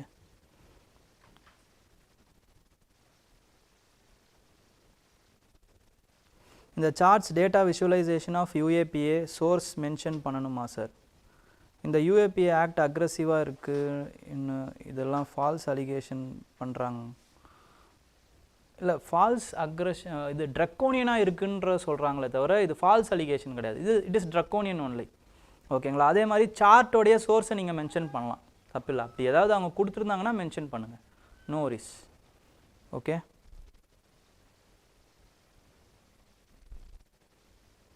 Okay, good. World telecommunication standardisation assembly வந்து பாரத் மண்டபம்லாம் நடக்குது நியூ டெல்லியில். ஓகேங்களா. Geneva, good. அதோட ஹெட் குவார்ட்டர்ஸ் ஜெனீவா. ஐடியூவோட ஹெட் குவார்ட்டர்ஸ் வந்து ஜெனீவா.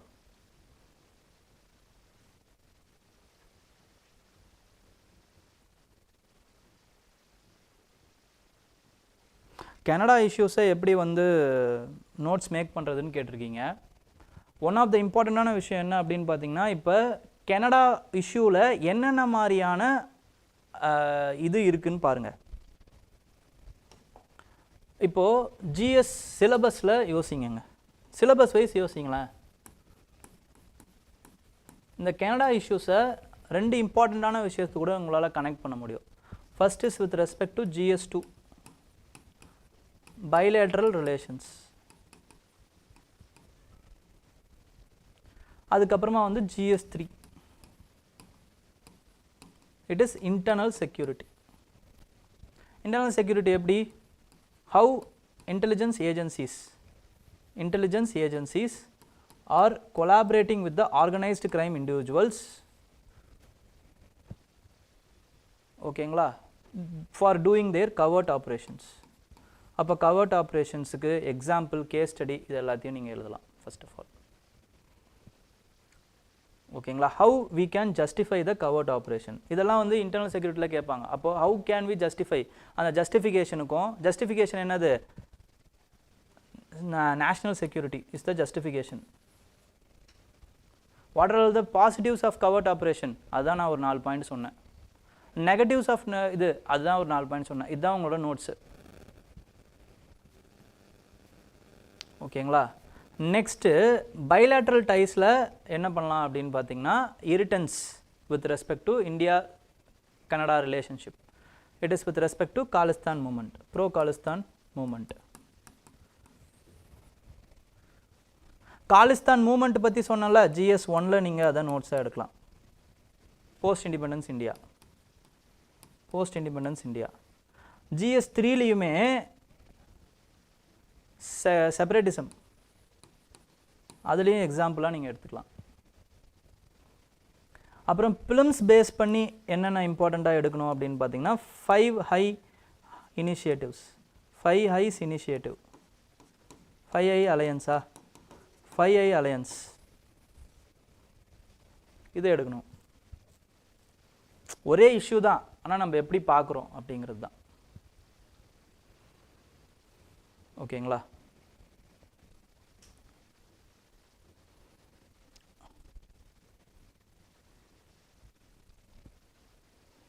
ஓகே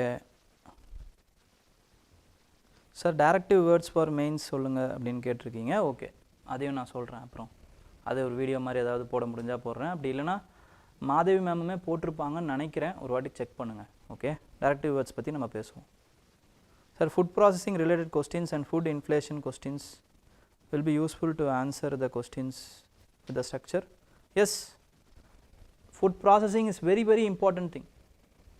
Actually GS1லையும் கேட்பாங்க, GS3லையும் கேட்பாங்க.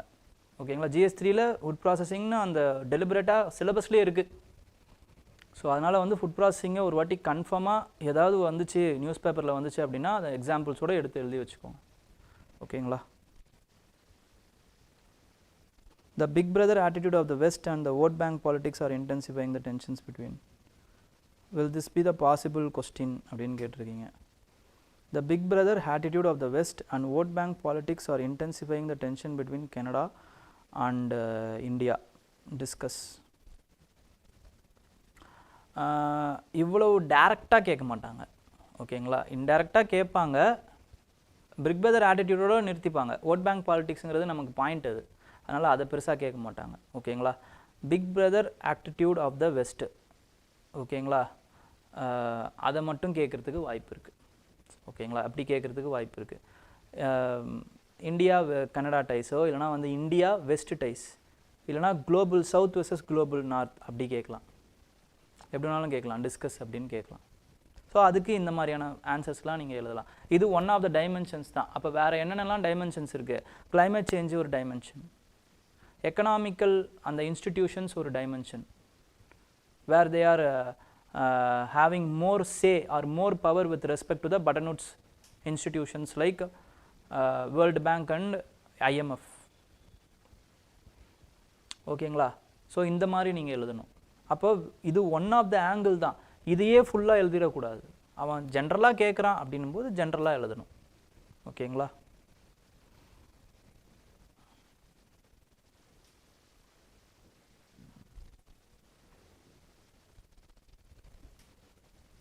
யூஸ்ஃபுல்லாக தாங்க இருக்கும். அதான் until you are substantiating your points it will be useful. ஓகேங்களா? அதனால தான் உங்களை சப்ஸ்டான்ஷியேட் பண்ண சொல்கிறேன். இப்போ ஏதாவது ஒரு விஷயம் இருக்குது, ஏதோ ஒரு ரிப்போர்ட் இருக்குது, கவர்மெண்ட் ரிப்போர்ட் இருக்குன்னா அதை எழுதிடணும். எடுத்து மெடிசன் அப்படின்னு லான்சென்ட்டில் வருது அப்படின்னா எழுதிடணும். There should be some annotations. ஓகேங்களா? ஏன்னா this will give your answer, your points more legitimacy. அந்த லெஜிட்டிமசியோடு நீங்கள் எழுதுறீங்க, அவ்வளோதான். ஓகே?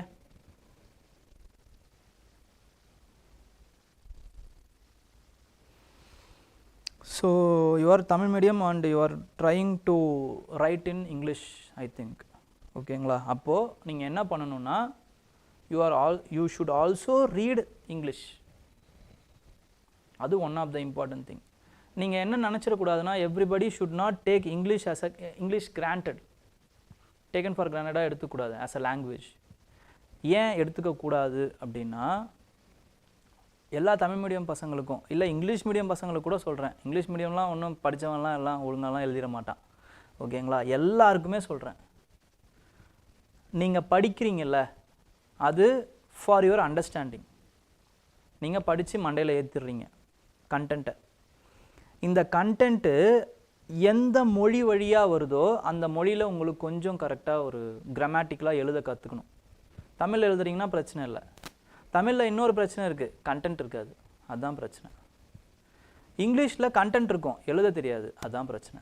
இங்கிலீஷில் ஏன் எழுத தெரியல அப்படின்னா, இந்த மொழியை உங்களால் ஒழுங்காக புரிஞ்சிக்க முடியலன்னு அர்த்தம்.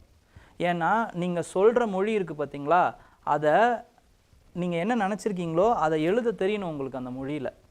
அப்போ தான், ஏன்னா you are judged not by your personality or not by your IQ, only the way you are writing in the paper. அப்போ அந்த பேப்பரில் நீங்கள் எப்படி ரிலவெண்ட்டாக அந்த கொஸ்டினுக்கு ரிலவெண்ட்டாக எழுதியிருக்கீங்க, ரொம்ப ரொம்ப முக்கியம். அப்போ என்ன பண்ணணும், இங்கிலீஷையும் படிச்சிருங்க, இங்கிலீஷை பற்றியும் கொஞ்சம் தெரிஞ்சுக்கோங்க, கிராமரையும் கொஞ்சம் தெரிஞ்சுக்கோங்க, பார்ட் ஆஃப் ஸ்பீச்லாம் கொஞ்சம் தெரிஞ்சுக்கோங்க. அது எப்படி தெரிஞ்சுக்கிறது? நிறைய யூடியூப் சேனல்ஸ் இருக்குது, ஃப்ரீ யூடியூப் சேனல்ஸே இருக்குது. கிராமரை மட்டும் தெரிஞ்சுக்கோங்க போதும். பார்ட்ஸ் ஆஃப் ஸ்பீச், அதாவது ஒரு சென்டென்ஸை எப்படி ஒரு சென்டென்ஸில் நவுன் எங்கே வரணும், வேர்பை எப்படி போடணும், அட்வர்ப்னா என்ன, அட்ஜெக்டிவ்னா என்ன, இதெல்லாம் தான் part of speech. 8 part of speech இருக்குது. இதை தெரிஞ்சு ஒரு ஒரு ஒரு சென்டென்ஸை நீங்கள் மேக் பண்ணிட்டீங்க, சிம்பிள் சென்டென்ஸை மேக் பண்ணிட்டீங்கன்னா you can write a content. அந்த கண்டென்ட்டை ரைட் பண்ணுறதுக்கு உங்களுக்கு இதெல்லாம் தேவை. ஸோ இங்கிலீஷையும் சேர்த்து படிச்சிருங்க, அவ்வளோதான், முடிஞ்சு. அதில் எந்த ஒரு என்ன சொல்கிறது அசிங்கமும் கிடையாது. அதே மாதிரி ஸ்பெல்லிங் சில பேருக்கு வராது. அப்போ என்ன பண்ணணும் அப்படின்னா கான்ஷியஸாக படிங்க ஸ்பெல்லிங்கை படித்து படிங்க. இம்பார்ட்டண்ட்டான இப்போ அண்டர்லைன் பண்ணுறீங்கள அந்த இதுலேயாவது ஸ்பெல்லிங் மிஸ்டேக் இல்லாமல் பார்த்துக்கோங்க. ஏன்னா சில பேர் அண்டர்லைன் பண்ணுறதுல ஸ்பெல்லிங் மிஸ்டேக் பண்ணுவாங்க, அதெல்லாம் பண்ணிடாதீங்க. ஓகே, ஸோ கிராமர், ஸ்பெல்லிங் இது ரெண்டுத்தையும் கொஞ்சம் பார்த்துக்கோங்க. ஓகேங்களா? ஓரளவுக்கு லெஜிபிளாக, தெளிவாக, கிராமட்டிக்கலாக ரொம்ப பெரிய சசி தரூர் மாதிரி வேணாம், பட் சிம்பிள் சென்டென்ஸில் எழுத தெரியணும். ஓகேங்களா? Should the answer be 3 dimensional அப்படின்னா என்ன அர்த்தம்னு எனக்கு தெரியல. எக்ஸப்ட் ஐஎம்டி எந்த சோர்ஸ்லேருந்து எல்லா கிராப்பிங் டேட்டா கலெக்ட் பண்ணுறது அப்படின்னு கேட்டிருக்கீங்க. தமிழ்நாடு அக்ரிகல்ச்சர் அந்த டிபார்ட்மெண்ட்லேயே நிறைய அந்த இதுலேயே இருக்கும். ஓகேங்களா? அங்கேருந்துலாம் கூட கலெக்ட் பண்ணலாம். ஆக்சுவலாக இவ்வளோ படித்தும் சாட்டிஸ்ஃபேக்ஷனாக இருக்க மாட்டேங்குது சார். சாட்டிஸ்ஃபேக்ஷனே இருக்காதுங்க, அதுதான் இந்த படிப்பு. ஓகேங்களா? அவ்வளோ இருக்குது படிக்கிறதுக்கு. அது மட்டும் இல்லாமல் அவ்வளோ படித்தாலுமே நமக்கு சாட்டிஸ்ஃபேக்ஷன் வராது. சாட்டிஸ்ஃபேக்ஷன் தேவையில்லைங்கிறேன். சாட்டிஸ்ஃபேக்ஷன் வச்சு நீங்கள் என்ன பண்ண போகிறீங்க? ஓகேங்களா? சாட்டிஸ்ஃபேக்ஷன்லாம் உங்களுக்கு தேவையில்லை. உங்களுக்கு தேவை ரேங்க்கு. ஏஆர் எடுத்தவனுக்கே சாட்டிஸ்ஃபேக்ஷன் இருக்காதுங்க, அவங்களுக்கே எல்லாமே தெரியாது, நல்லா புரிஞ்சுக்கோங்க. ஆனால் படித்ததை அவங்க ஒழுங்காக படிச்சிருப்பாங்க. சாட்டிஸ்ஃபேக்ஷனுக்காக படிக்காதீங்க, இந்த நீடுக்காக படிங்க, எக்ஸாமோட நீடுக்காக படிங்க. ஒழுங்காக அந்த ஒரு 5 மணி நேரம் போட்டாலுமே அந்த 5 மணி நேரத்தை ஒழுங்காக படித்தோமா, அதுதான் உங்களோட மெஷர்மெண்ட்டு. ஓகேங்களா? படிச்சுக்கிட்டே இருக்கும்போது ஐயோ இதெல்லாம் படிக்கலையேன்னு நினைக்காதீங்க. படிக்கிறத ஒழுங்காக படிங்க, அந்த டைமில் இருங்க, ப்ரெசண்ட்டில் இருங்க, ப்ரெசண்ட்டில் இருந்து படிங்க, அவ்வளோதான். அந்த 5 மணி நேரத்தை ஒழுங்காக படித்தோமா, அதில் நான் சும்மா புக்கை மட்டும் வச்சுட்ருக்கேன், அப்போ நான் ஒழுங்காக படிக்கலைன்னா அது உங்களை நீங்களே ஏமாற்றிக்கிறீங்க. பட் ஒழுங்காக படிச்சிங்கன்னா சாட்டிஸ்ஃபேக்ஷனாக இருக்கணுன்ற அவசியம்லாம் கிடையாது. சாட்டிஸ்ஃபேக்ஷனே தேவையில்லை, முதல்ல தேவையே இல்லை. நமக்கு தேவை ஏஆர், அவ்வளோதான், all India rank. Okay,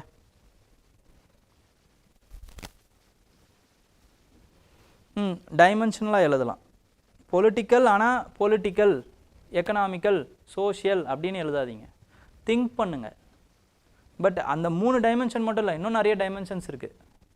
international dimensions are there, ethical dimensions are there, institutional dimension, technological dimensions, technical dimensions, இப்படி இருக்குல்ல, இது எல்லாத்தையுமே எக்ஸ்ப்ளோர் பண்ணுங்கள். Constitutional dimensions. ஓகே, ஸோ ஃப்ரீயாக இருங்க, ஜாலியாக இருங்க. ஓகேங்களா? Thank you, all the best.